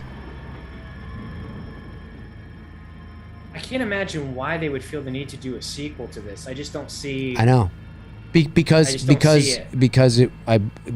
was successful. I mean, I get that for the business side of it, but it's just I just don't see the opening. No, I agree. I agree. Well, I guess I haven't seen the sequel. I think there's only a part 2. I don't think there's a part 3. But obviously they wanted to use more of Bagul doing another deed somewhere else in the world. There he is. They're afraid of him.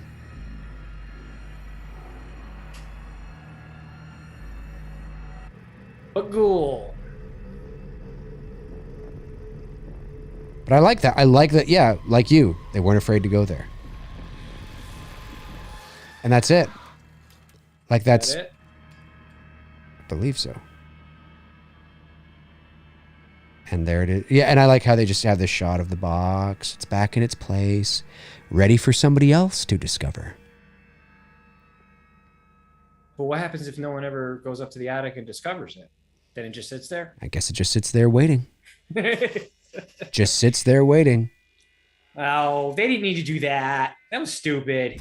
Yeah, I agree. The last jump scare there with Bagul. No, they did not need to do that. They didn't need to do that. No, they didn't need to do that. Lame. No, that's so cheesy. It was. And that really is that's really the only thing I don't like about this movie. Nitpick. Yeah, that. Yeah. But that could have been a studio thing. That could have been like that seems great. Like it's an executive producer who doesn't know his ass from his elbows. Like, we'd one more scare. No, but right. The audience knows that if it was me shooting this, I would have pulled back. You would have seen the box, and I just would have cut to black, and then just rolled the credits. The reason why that works so much better to do it that way is because you, the audience, you're thinking something's going to happen, but then nothing does happen. Right. You know what I mean? The fact that Bagul does pop out, like I didn't even jump. I was just like, yeah.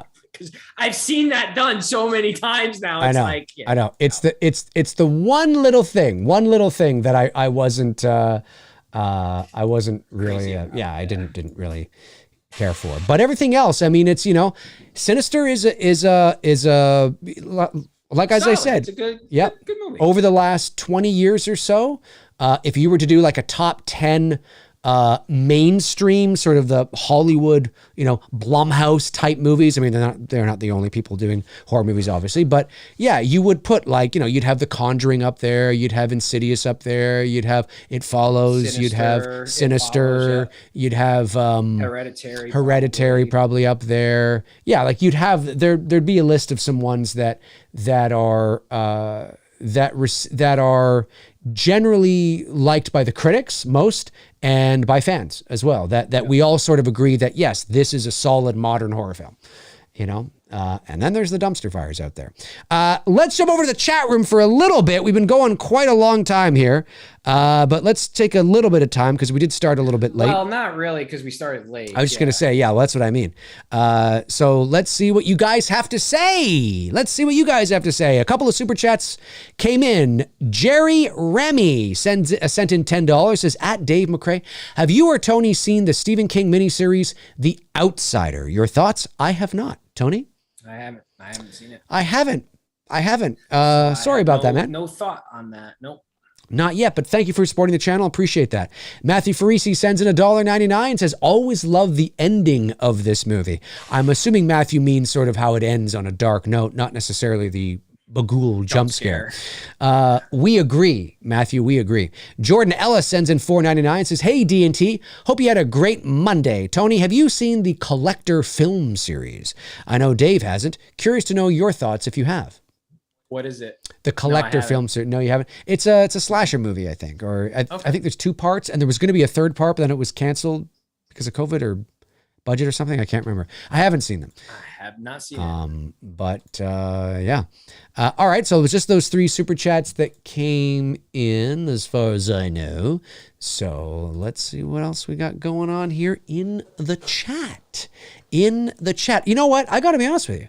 I thought for sure we were going to get a bigger turnout tonight for Sinister because everybody loves Sinister. Well, that it's been one of our most asked movies to watch.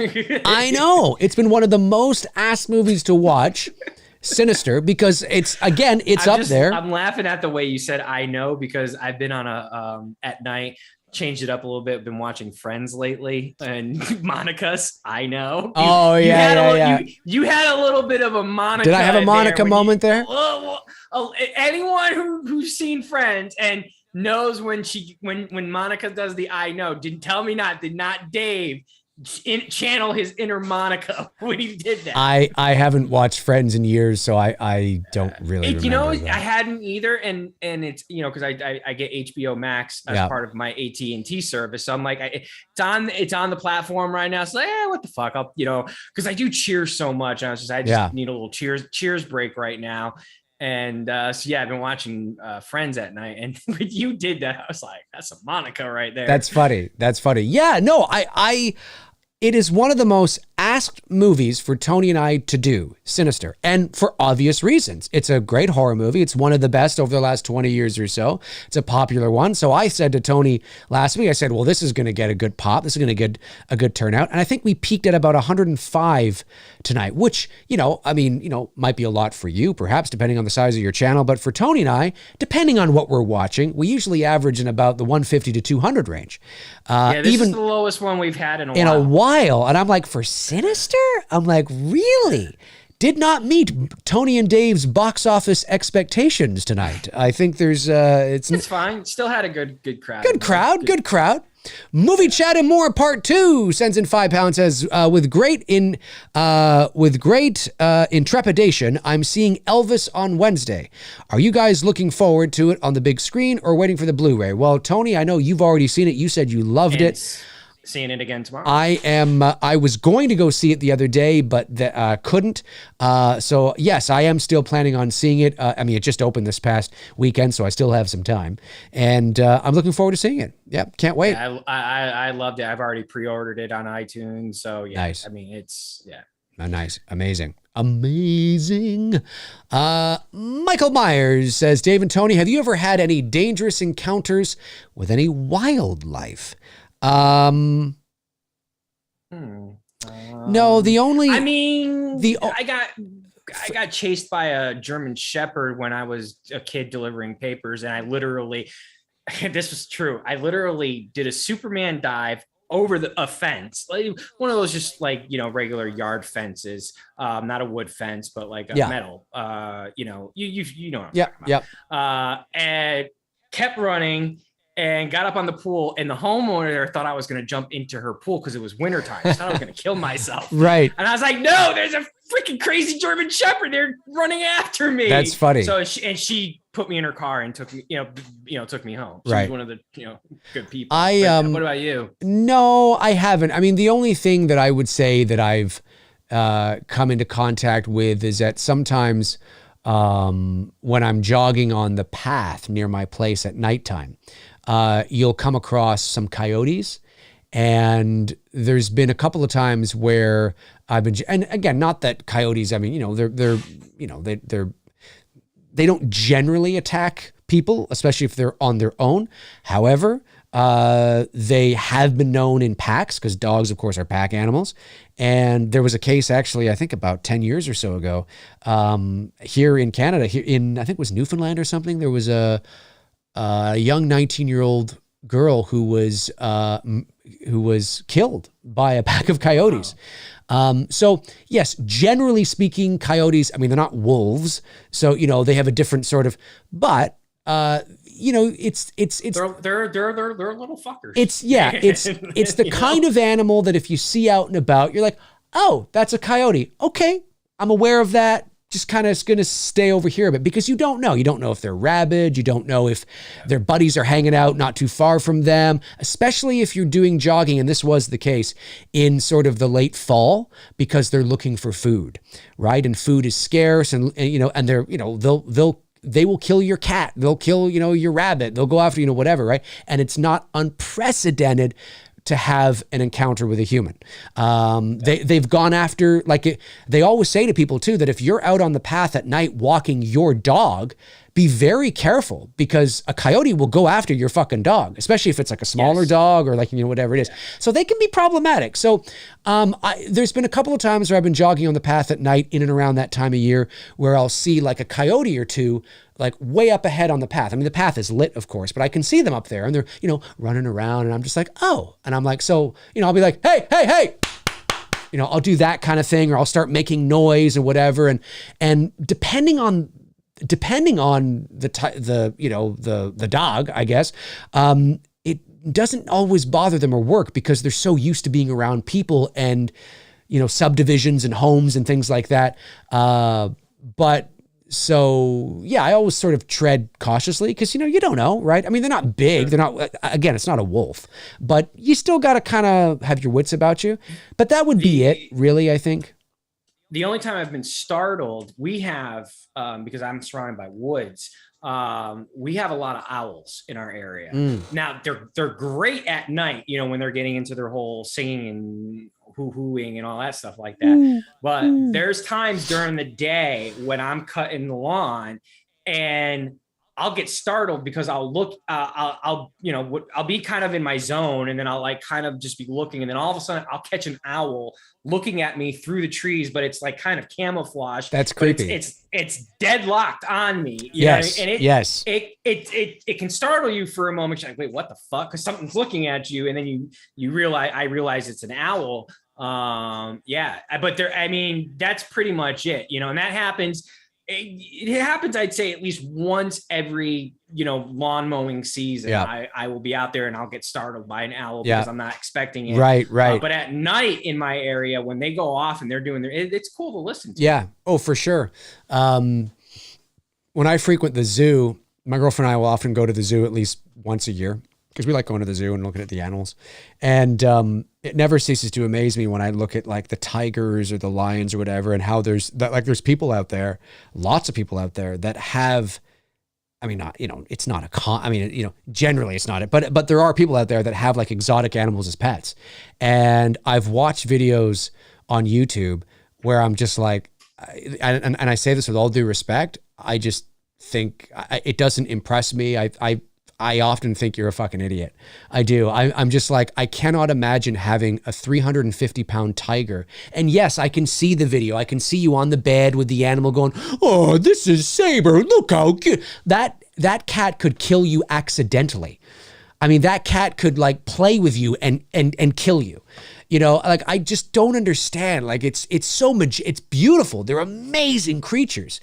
But that for me is like, no fucking way would I have a 350, 400-pound Bengal tiger in my house going, oh, come on over here, kids. Come on over here, kids. Look at the baby. I'm like, get the fucking baby away from the goddamn. No, he's okay. He's a fucking wild animal, man. He's a wild. Yeah. Listen, I've had my cat Veda for, I've had her since she's been 1. She's 8.5 now.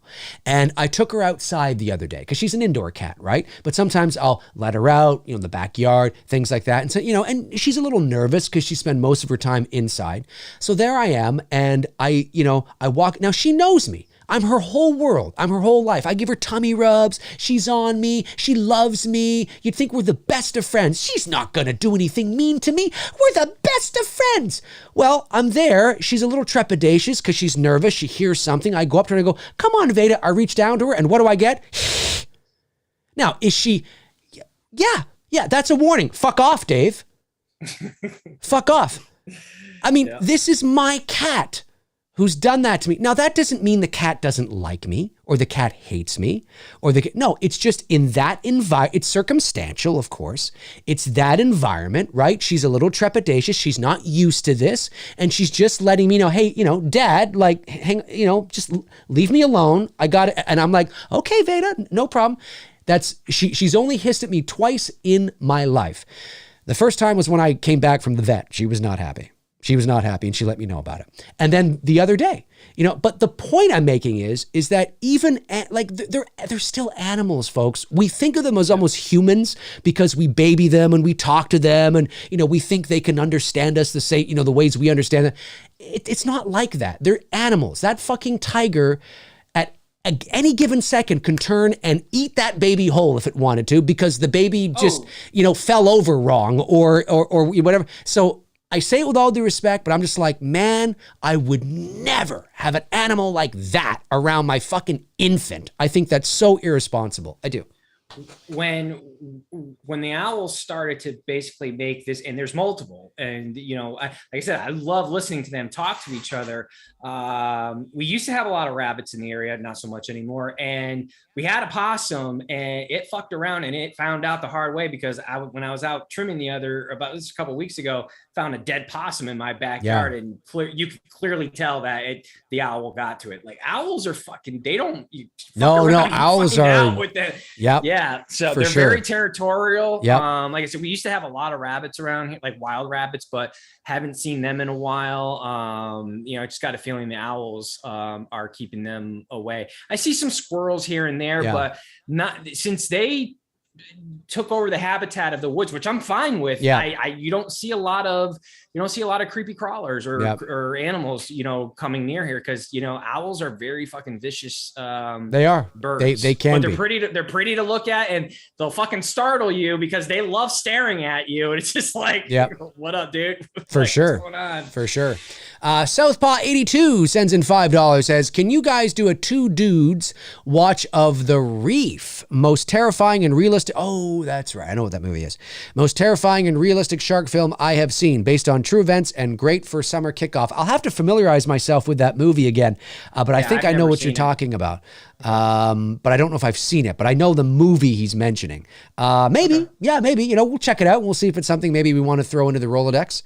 Sean Sheridan sends in €5. Thank you, Sean, and says, do you think Robert Englund should come back as Freddy if they can get one movie out of him? And thoughts on Rob Zombie's The Munsters? Well, first with Robert Englund, I know that Jason Blum, of course, it's all the rage, all the channels picked up on it. I didn't pick up on it or do a video on it because I still feel the same way about it. Jason Blum was doing press for the Black Phone, and the interviewer asked him, as well about Elm Street and other properties like Halloween that he'd like to have. And he had mentioned how he'd like to bring over Friday and Elm Street if he could. Why wouldn't he? I mean, money. And listen, I'm not saying he's not, a talented dude. I'm just saying, why wouldn't he from a business perspective? And the interviewer asked, do you think it would be with Robert Englund? I mean, he's 75 now. Jason Blum said something to the effect of, I think I could get him back. I'm sure I could do it. I'm confident I could, whatever the case is. It's, I understand why the channels are talking about it again, but I will say the same thing that I've said for a couple years now. And I think Tony is in the same camp on this, is that, listen, Robert Englund is a legend. He's iconic. He's a horror legend. He's iconic. He will always be Freddy to a certain demographic or a certain generation. Thank you. And he's great. And could he still do it today? Sure. I mean, I don't see why not. But he's 75 years old. And Robert Englund has even said, I don't want to do it. Now, listen, money. Maybe that's what Jason Blum means. I'm pretty sure I could get him back. Just, throw the whole bank at him. But the problem is that Robert Englund is not the svelte, slim, lanky guy he used to be. I'm not saying he's fat. I'm just saying he's 75 and he's a little thicker than he was. And that was very apparent on the Goldbergs, which was 4 years ago. And seeing him, look, he looked, it's Robert. He looked great, but he looked, yeah, the way he was, it just wasn't the same. And I just don't think, and then too, here's the problem. What's your end game? So, well, we think we can get Robert back for one more. Okay, well, maybe, but what if it's hugely successful and Robert doesn't want to do anymore?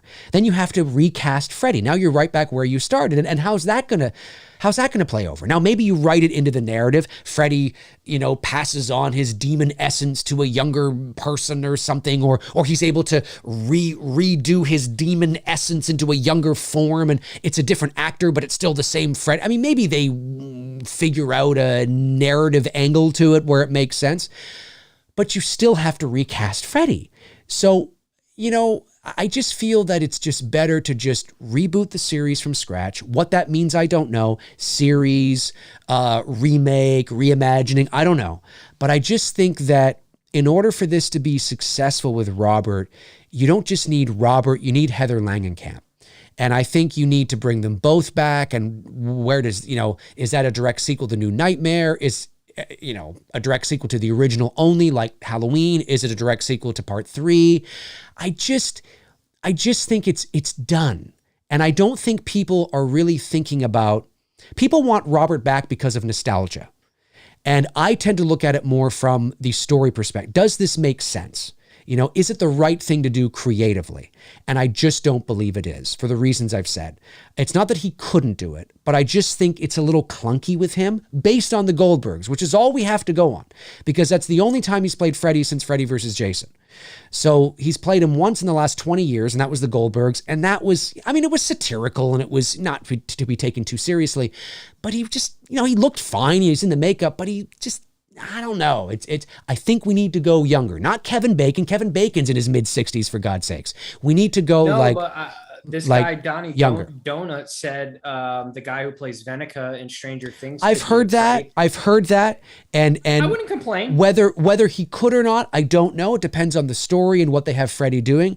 But certainly that is, an actor that sure you could bring to the table and maybe audition to see if they're a right fit. But younger and not a household name, not a star, not Kevin Bacon. Robert Englund, yes, he had some success on the TV show V before he did A Nightmare on Elm Street, but he wasn't a household name. It's not like everybody knew who Robert Englund was in 1984. He's still just really a horror name. I mean, I could go out to the average person on the street, and say, Robert Englund. They'd have no idea the fuck I was talking about, right? And that's no disrespect to Robert. There are some people that are household names in general because they hit a certain level of A-list status across multiple genres, like superstardom movie star stratosphere, like your Tom Hankses, your Tom Cruises, your Harrison Fords, your Brad Pitts. And then there's character actors that become superstars in a genre. And that's Robert Englund. And he's an icon. He's a horror icon. Absolutely. But I just don't think he's the right fit right now. I think it's overdone. Time to move on. It's time to move on with someone new. Yeah, Fresh blood. I do.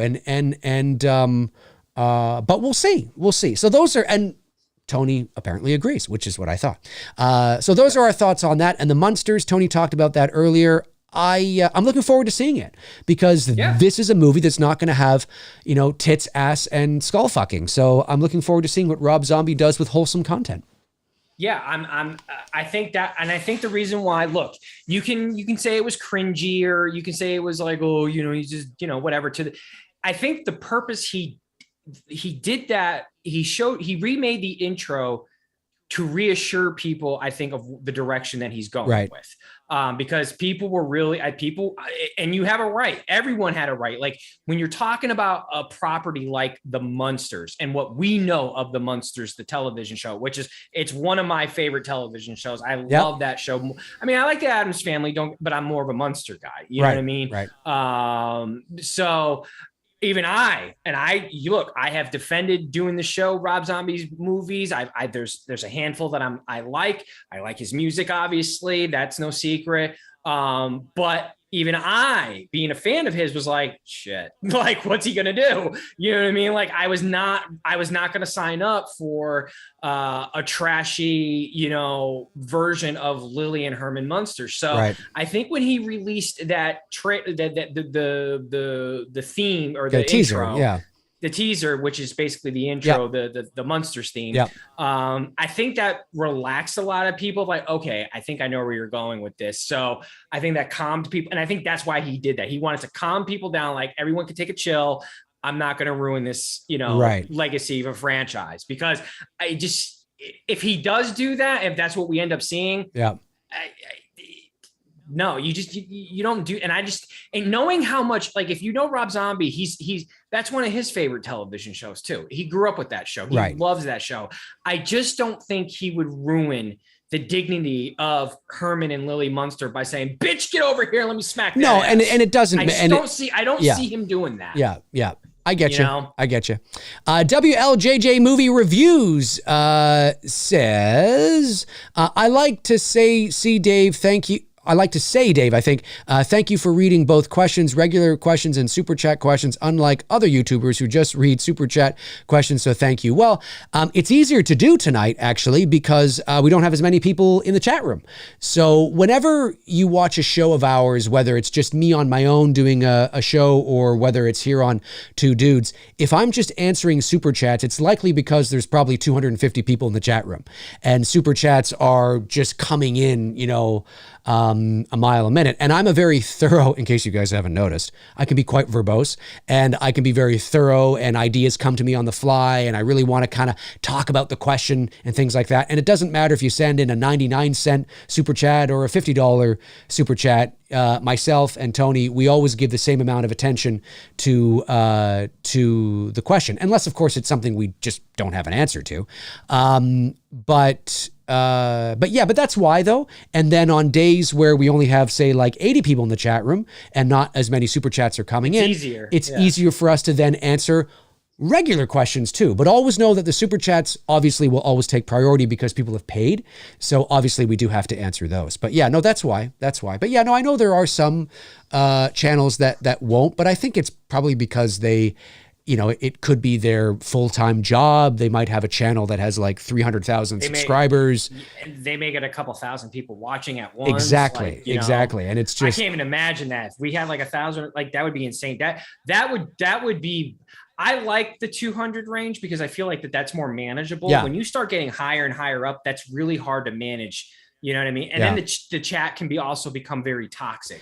We've never really had to deal. I mean, occasionally we've had early on, we would have a troll here and there, but for the most part, most of you, we've never really had to deal with that stuff. And I like that. The chat room seems relatively clean and no one's dealing with any nonsense, and like, for example, that guy that I told you about, the salty cracker guy, that I don't really watch his shit anymore because he's gone way into the Alex Jones conspiracy shit. And I'm just, whatever. With the frogs are gay.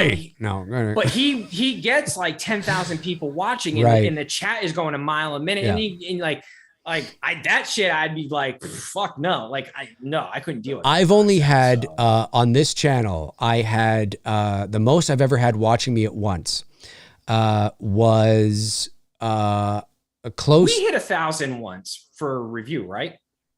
For a review? No. One of the watching live Halloween. Yeah, I thought we did. No. No. I think we got close to 500. I think. Okay. But the most I've ever had watching me live, and listen, I mean, it's for obvious reasons. It's almost cheating, really. To be fair, it's sort of cheating. But nonetheless, I didn't go live at that moment for this. I just did it because I thought, hey, it just dropped.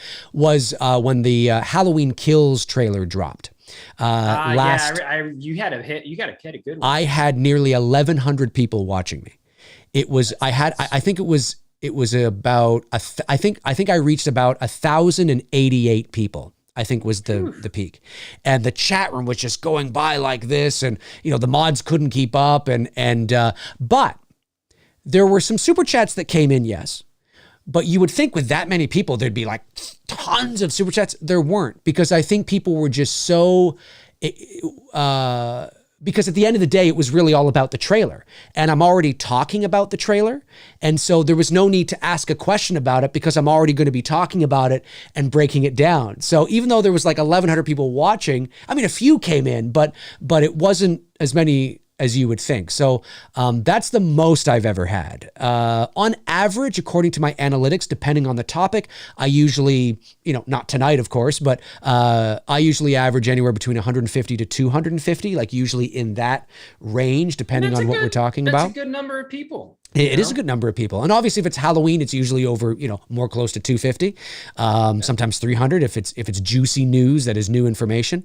But yeah, I mean, it can get crazy, and we always try to answer as many of the regular questions as we can. But the bigger channels that do this full time, they only answer super chats because it's their full time job and they want to make money, and so be it. I mean, that's if you're somebody like a John Campea, let's say, right, who has a business, he's always going to do that like that because that's his business. But there's nothing, and there's nothing wrong with that. I mean, that's just, if you want to have him answer your question, I mean, like live on the show and not send in an email or something, then you got to pay for it. And that's not personal, it's business. I mean, that's just the reality of it. And he's earned that. I mean, he's earned that, over the years. I mean, I'm not a big enough channel to do that. And this isn't my full-time job. That is his full-time job. So I don't need to be answering super chats all the time for fear of not being able to pay my phone bill or something, and he's got a staff he's got to pay and, all that, right? So it's a much different scenario. So now if there are smaller channels that don't answer regular questions, well, that's too bad. But hey, I guess everybody can do what they want. Yep. Let's see here. Here's a good one. Bobby Hall, D&T. What are some of your favorite childhood movies that you still love? My choices would be, oh crap, bumped out. Oh yeah. My choices would be Back to the Future, The Karate Kid, Big Trouble in Little China, Weird Science, and The Never-Ending Story. Well, as everybody knows, no secret, The Karate Kid is obviously, that's my all-time favorite movie. Yep. That is numero uno. That is at the top of my Mount Everest of movies. That is number one. So amazing. Yeah, obviously Back to the Future is a great one too. Yep. I still watch that, love that. Yep. Weird Science, good old Howard Hughes. Wow. Howard Hughes. John Hughes. Oh, woohoo! Yeah, Howard Hughes, the pilot. Right? Yeah. No, anything with Howard Hughes movies are, anything with the coming of age movies from the 80s, I love, because it definitely reminds me of my childhood. Right. Like the Breakfast Club, which I've got a new poster hanging up. I got a Breakfast Club poster hanging up in my office now. That's a great one. St. Elmo's Fire, which is another great 80s movie. Ferris Bueller. Yep. Yeah, basically all John Hughes. Yeah. Yeah. I mean, Planes, Trains, right? For me, I mean, it's everything, what it really is. E.T. I mean, God, what I loved, saw that in the drive-in. What I loved as a kid, I still love today. So, the Goonies, the Indiana Jones movies, the Star Wars movies, no, but I'm just saying, the Star Wars movies, Stand By Me, the Back to the Future movies. I mean, it's the same with you, Bobby. I mean, it's, all those movies, Weird Science. I still can get down watching Wizard of Oz occasionally, and we watched that a ton as kids. My favorite comedies are from the 80s.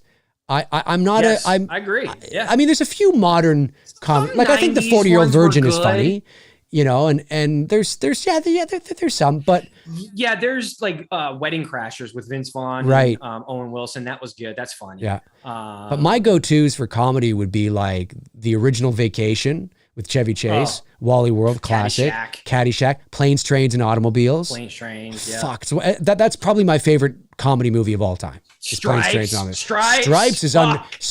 great. And that's got Ghostbusters. That's comedy. Stripes has got a really good. It's got Murray. It's got Harold Ramis, John Candy. Who does the narration for Texas Chainsaw Massacre? Oh, John Larroquette. He's in it. Yeah, he kind of plays that like. Yes, he does. uptight, lieutenant or whatever. Yep. That Stripes is such a fucking great movie. Yep. It really is. It is. I mean, anything that the core Saturday Night Live guys did in the 80s for movies, Trading Places, Dan Aykroyd, Eddie Murphy. Oh yeah. Oh, and that's a movie that. Oh yeah, blackface. Well, yeah, blackface. Yeah. That's If that were made today, that would piss off a lot. And I don't care who knows it. I fucking love that movie. I still love that movie, and I still watch that movie. Yeah. License to Drive. Yeah, Brooke, fucking love that. That's one of my favorite. Beverly Hills Cop. Beverly Hills Cop. But License to Drive is one of my favorite Corey Haim, Corey Feldman combo movie that they were doing at that time in the 80s. That's such a great movie. Funny. I mean, the 80s was just I don't know, man. It was just, I don't know. I don't know if it's because we are older and I reflect back on it now because it was my childhood. And maybe that's just what you do when you get older. But I do find myself even now more so watching those movies than I do horror, probably because I've watched these horror movies so much that I'm like, you know what? It's time to move into some other genres that I didn't spend enough time in. And I'm now spending more time in those types of genres, like the comedies and whatnot. And there's just, like you said, I don't want to sound like I'm dissing on modern day comedies because there have been some, the first Meet the Fockers was really funny. Mm-hmm. Like I said, Wedding Crashers was really funny. But the thing with Vince Vaughn is his comedic delivery is pretty much repetitive. Right. It's not like once you've seen it, you kind of know what he's going to. It's that sarcasm one-liner, I'm trying to think of something modern, dude. Like, you're right, though. 90s films, there's a few in there. Like mostly at the hands of Jim Carrey, like Ace Ventura and Liar Liar and 90s, Dumb and Dumber. Some of the 90s rom-coms were good, like As Good as It Gets, with Helen Hunt and Jack Nicholson. No, I almost said Jack Nicklaus, the golfer. Jack Nicholson. I'm on a roll with Jack Nicklaus, the golfer. That's right. Yeah, he's in that. Yeah, As Good as It Gets. Even the rom-coms like My Best Friend's Wedding or While You Were Sleeping. What Women Want. Yeah, that's 2000. That was 2000, I think.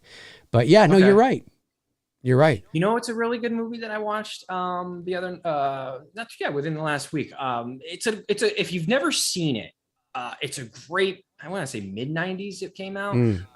It's with Julia Roberts and Mel Gibson. It's called Conspiracy Theory. Yeah, that was 97 or 8, somewhere around there. Really good movie. If anyone's never seen it, highly recommend it. But yeah, dude, I can't think of any current comedy movies.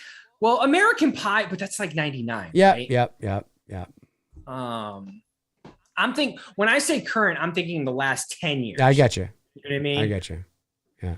The problem is that we've become such a PC culture that comedy movies, although no. Identity Theft, if that was in the last 10 years, I did enjoy that because I like Jason Bateman. Look, I that is true. As you know, I'm an unabashed fan of Melissa McCarthy. I do. That doesn't mean I like everything she's in. I think most of the stuff she does with her husband is subpar. But I will say that I thought Thunder Force was a lot better than most people thought it was. Haven't seen that. It wasn't great, but it wasn't like, the worst comedy of all time. It's just the hyperbole around that was ridiculous. But she's done a lot of movies with her husband as the director. And maybe she just doesn't care. But Melissa McCarthy's best movies have been movies she's done without her husband. Now, her husband's been in them as a cameo, but not directing. So like Identity Thief, Spy was hilarious. I love that movie, Identity Thief. But I'm a big fan of Jason Bateman. Yep. But Identity Thief was great. Spy was great with Melissa McCarthy. Bullock. No, The Heat. That's the one with Sandra Bullock. That's what I'm thinking. Okay, right. yeah. But I love me some good Sandra. But Spy and The Heat were directed by Paul Feig, who directed Bridesmaids, and who directed the 2016 Ghostbusters. And I don't think the 2016 Ghostbusters is as bad as everybody makes it is. I like looking at it on its own merits, not connecting to it's a competently made kind of funny movie. But of course it's just, it is what it is, right? I think Paul Feig actually is a talented director. And so McCarthy's movies are funny, but there's the ones like, Life of the Party and Tammy and The Boss, although The Boss I think is the better of those three, that are not quite to the level as the one she's done with Paul Feig, but I think she's hilarious. Ooh, that's a good one. Someone mentioned here, Ryan Andrew Allen, Billy Madison. Love Billy Madison, love Happy Gilmore. Yeah, that's good. Those were great. His movies after Happy Gilmore, they were Big Daddy was, that was cute, like I don't hate it, but it's not like but Sandler's movies now, when he started doing dramatic shit like the Gem movie that he did that he got nominated for, that was a really good movie. Like when I'm glad to see him branch into some of these dramatic roles, and he's stretching his acting skills into other stuff because he's really good at it, and I like to see him do more of it. So yeah, but for me, for Sandler, the early stuff like Billy Madison and Happy Gilmore, those are probably my favorite Sandler movies. Other than there was a movie that was kind of funny, it was all right. It had Jennifer Aniston in it. Not Horrible Boss. They were kind of like going on a road trip with a family or something, or is that it's not the one with Adam Sandler, is it? No, it's not the one with Adam Sandler. They got 2 kids with them. You're talking about oh shit! They even did a goof on her in the outtakes, because I've seen the outtake in my mind where they're driving along in their Winnebago or whatever their RV, and someone threw the Friends theme on, and the cast was We the Millers. Yeah, that was good. We're the Millers. That was all right. Sorry. I think because they're so careful now with what to say and not offend people, I don't think you're going to get that is part of the problem. You're not going to get the comedies that we got growing up as kids in the 80s, right. The raunchiness. Certainly stand-up comedians are not going to be like the iconic ones like of George Carlin and Eddie Murphy and Richard Pryor. I mean, if y'all have never seen any of their old school shit, if you get offended, don't watch it. But if you want to hear some raunch, go watch those guys. Yeah.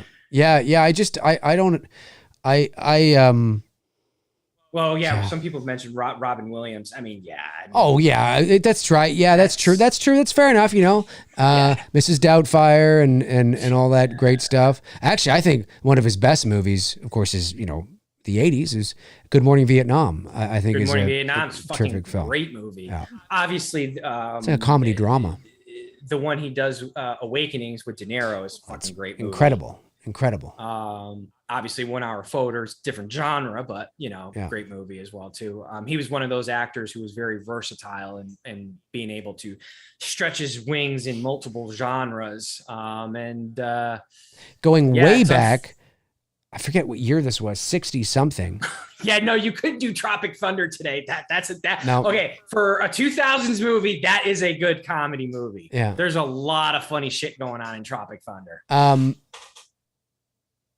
I forget what year this was, but I liked Peter Sellers' film, The Party. It was a comedy film called The Party, 1960 Peter something. Peter Sellers, why am I drawing a blank on that? He was the original Pink Panther. I know the name. And, Gotcha. Yeah. Wasn't he Kojak or something like that? I don't think so. No, I don't think so. Or maybe I'm thinking of someone else. No, Peter Sellers, there was a movie he did called The Party, which is hilarious. I mean, again, it's hilarious. It's not hilarious if you're probably 20, but I think it's hilarious. Animal House, that's a great comedy movie. It is. All right, let's move on. Let's see here. Jose Reyes sends in $4.99, says, Dave, would you be interested in having Fright Rags Ben Scrivens for a small conversation for his love of the original Halloween?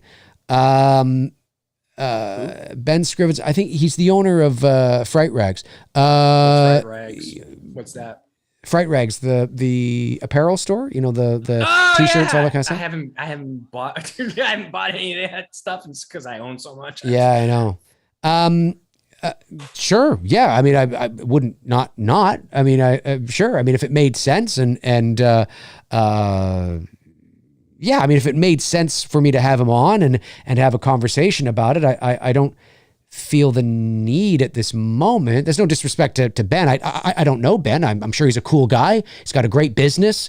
He's got fucking awesome apparel. But at this present time, I don't have a relationship or a connection with Ben, so I don't feel the need to get him on to talk Halloween, but I'm not against it. So maybe I'll do that down the road. Someone mentioned here, Dylan, you son of a bitch. First of all, Dylan. Predator is a great movie. Yeah, Pineapple movie. Express. Yeah. The thing is, I'm not a big Seth Rogen fan. I'm really not. Never was. His comedy, but I do like James Franco. And obviously, Disaster Artist was great. But yeah, Seth Rogen. I never got it. I just no. Like, no, not a Hot Tub Time Machine. Is that John Cusack? I haven't seen that one. Is John Cusack in that one? I don't think so. Speaking of a rom-com, John Cusack from the 80s, that's iconic. Say Anything. You know, fucking love that. You know, it's a horror movie we should watch in the channel soon. Speaking of John Cusack, Room 1408. Oh, yeah, we should. Fucking love that movie. Are you kidding me? That would be a great one to do. That's a good one. I'd be down for that. Absolutely. Down for that. Or that has a good kind of like Shining. It does. Or what about Luke Wilson? And is it Beckinsale? Vacancy? I don't think I've seen that. You haven't seen that one? Ooh. I might have to watch that one. Dude, watch Vacancy. It's about... Okay. It's I think it's Beckinsale and Wilson, not Owen Wilson, but Luke Wilson, I think. And they're a couple. They stay at this seedy roadside motel at night, and they go into this bedroom, and there's this like TV with I think a VCR or something, and they witness something crazy happen in the room. I'm not going to tell you. On the tape, but they realize that the room that the room on the tape is the room that they're in, I think. And it's called Vacancy? It's called Vacancy, yeah. Is it a new movie? No. It's from like 2007 or something like that. It's from 2007. It's a good film. And I think they might have even made a sequel, but fuck that shit. But Vacancy is good. It's like up there with like, when like The Hills Have Eyes came out and and all that. Like it's kind of it's not that it's a remake. It's not. I mean, not from that time, but it's a good film. I think you'd like it. So, and that's one I would totally watch on here. That's the one I haven't seen in a while. So look at the chat. Vacancy is fire. Vacancy is a good one. Check that out. Okay, you want to take this thing to 9:30 and then just call it because I gotta pee. So yeah. So 9:30, that's where we are anyway, and that'll be a full 3 hours. But it was a long movie. It was nearly a 2-hour film. So, and we talked for like 20 minutes at the beginning too. So, totally understandable. Reese Wilson, High Fidelity is a great movie with John Cusack, and Grosse Pointe Blank. Obviously, that's a classic. Yep. Yeah. Ryan Andrew Allen says, any update of Dylan's new nightmare? Dylan. Every 6 months or so, I remember. Every 6 months or so, you remember to. Okay, so I can't say anything yet because I'm not, like I say, I'm not a producer on the film. I'm just an actor on this one. But I will say that because Cecil hasn't officially said anything yet, and I want anything official to come from Cecil, because I don't know what he's comfortable with me saying and not saying. So I will just simply say that wheels are in motion, and it looks like, unless something crazy happens again with the world, which you fucking never know. It looks like wheels are in motion. I did have a Zoom call with Cecil and Vince and Ben, the DP, and Miko Hughes about a week and a half ago or so. And so wheels are in motion. So that's good news. So, but beyond that, I don't want to say too much until Cecil sort of says something. And then I can sort of talk about it because, again, I don't know what he wants out there and whatnot. And no, my light goes out. See? That's when you know it's time to leave, when the when the light has had enough. Michael Myers said, "What about Talladega Night?" Oh, absolutely. With that, I'm not a big Will Ferrell guy, but I do like Anchorman. Talladega Nights is fucking awesome. Shake and bake, and bake. And Step Brothers with Will Ferrell and John C. Reilly is really good. Yeah, there's a lot of them. Like a lot of the movies that have been said in here I've seen, but I'm like, you know, like The Hangover, I'm like, you know, or The Hangover, like, I didn't think was, I mean, I thought it was overhyped. It's all right. You know, well, what I it's mean? just, like, but it's a buddy movie. Yeah, it is. You know, maybe if I was a bigger drinker, like I'm not really a drinker. So maybe if I was like, maybe if I had experiences growing up where I was like hammered at parties and like, whoa, you know, waking up, not knowing where I am, I would find this movie fucking hilarious because I could relate to it. But I was never that kid. I was never that guy. I was too busy making movies or, you know, just hanging out with my buddies, doing whatever, like whatever. And I mean, it's not that I went to college. I mean, obviously I experienced that kind of thing, but not personally, not directly. So I watched The Hangover and I'm like, yeah, I can see why this would appeal to a certain, to certain people. And it's not that it's void of laughs. It's not void of laughs. But I was like, nah, you know, it's okay, you know. And I felt the same way about like, you know, Hot Tub Time Machine or just, I don't know. I'm just, to get me with a comedy nowadays. I did like Horrible Bosses though. I thought that was funny. I thought Horrible Bosses was funny, but I think it was because it was the absurd situation that they found themselves in. It's more situational comedy than it is sort of like drunk toilet comedy, you know, where that's just kind of like, it's easy laughs. I kind of like more, I like slapstick, I do. Physical comedy I like, which is why, you know, I really appreciate like Jim Carrey, John Ritter, Robin Williams, things like that. But I find myself really sort of just liking the older shit, more of the situational comedy, and some slapstick rather than sort of the stuff that they've gone.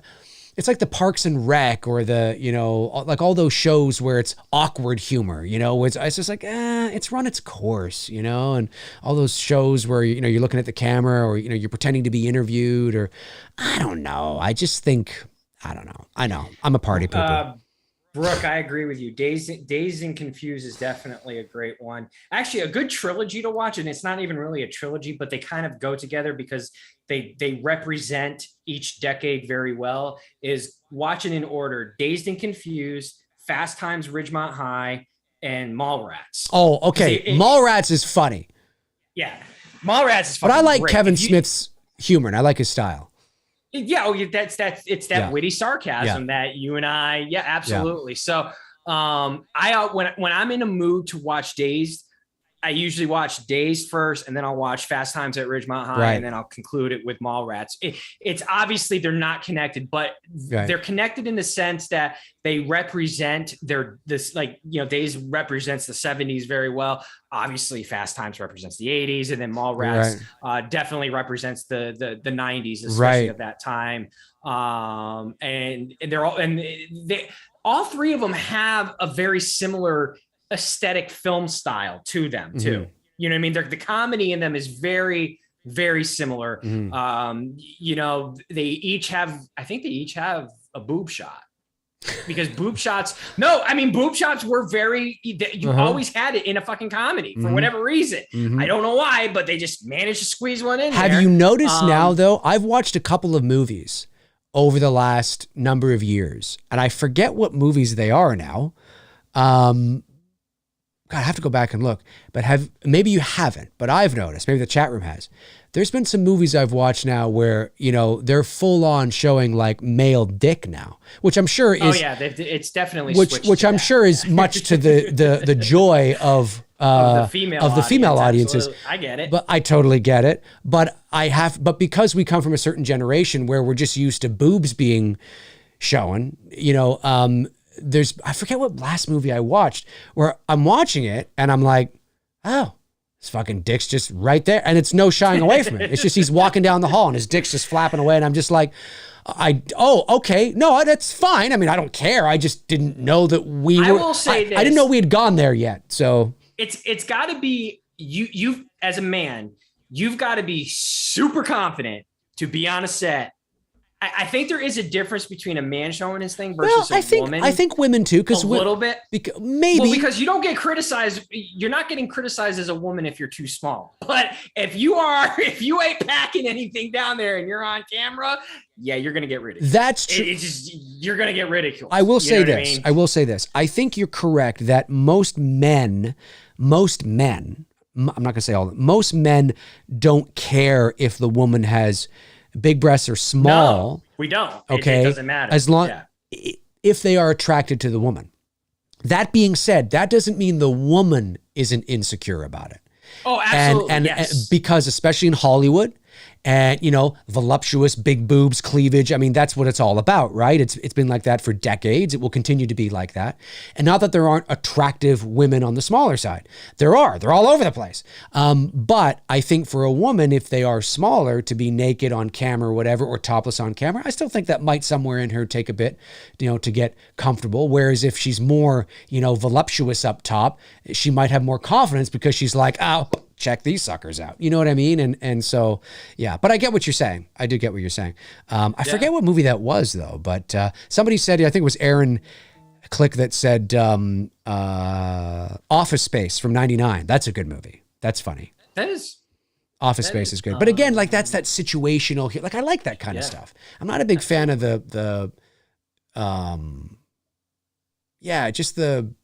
don't know what you'd classify it. A lot of what Seth Rogen does. It's like the scene in Fast Times with Phoebe Cates. It's one of the Cats, however she pronounces her last name. It's one of the most iconic scenes in cinema, her getting out of the pool. Right. But really, you don't need it in the storytelling. Right. But she's really, she's done a lot of stuff. I think she was in Gremlins as well, too. Yeah. If I'm not mistaken. But she will always be remembered in that moment. In Fast Times. Right. In fact, I think Stranger Things even references it in this season, the exact moment when she does that in the movie of Fast Times.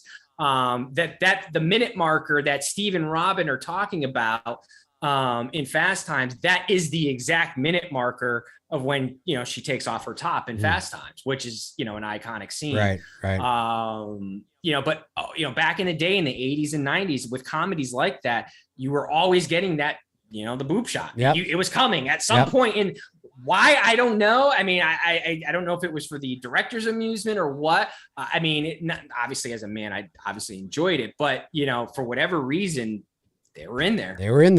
All right. Not so much anymore, though. You don't see them as much anymore. No. Last two, because we got to go. David Lee Barron, $1.99. Have you seen Elvis yet? Any thoughts? I have not. Tony has. Tony loves it, and I'm hoping to love it soon. And then Dylan, you son of a bitch. $1.99 for the channel, fellas. Thank you, Dylan, you son of a bitch. You son of a bitch, Dylan, you goddamn son of a bitch. All right, that's going to do it for episode 157 of Two Dudes and Some Bullshit. What a show, 3 hours long. Sinister, what did you think of Sinister? Comment below and let Tony and I know. Thank you to our moderators, Frank Riker, Tap of the Short, Darren Sands, Chris Baber. Thank you to the super chat questions that came in tonight. A bit of a quieter chat room tonight, so we were able to answer quite a few non-super chat questions, which was great. Still not sure if Tony and I will be back next Monday. Tony, I don't know. It's 4th of July, Monday for you. It's Canada Day, long weekend for us as well. Not 100% sure whether we'll be back on Monday. I'll have to talk with Tony after the show, but if we're not, we'll definitely let you know, and we'll be back the following week for sure. Tony, any last things you want to say? No, this was good. This was good. A good show tonight, folks. A good show as usual. Thank you to everybody out there, and Tony and I will talk to you very, very soon.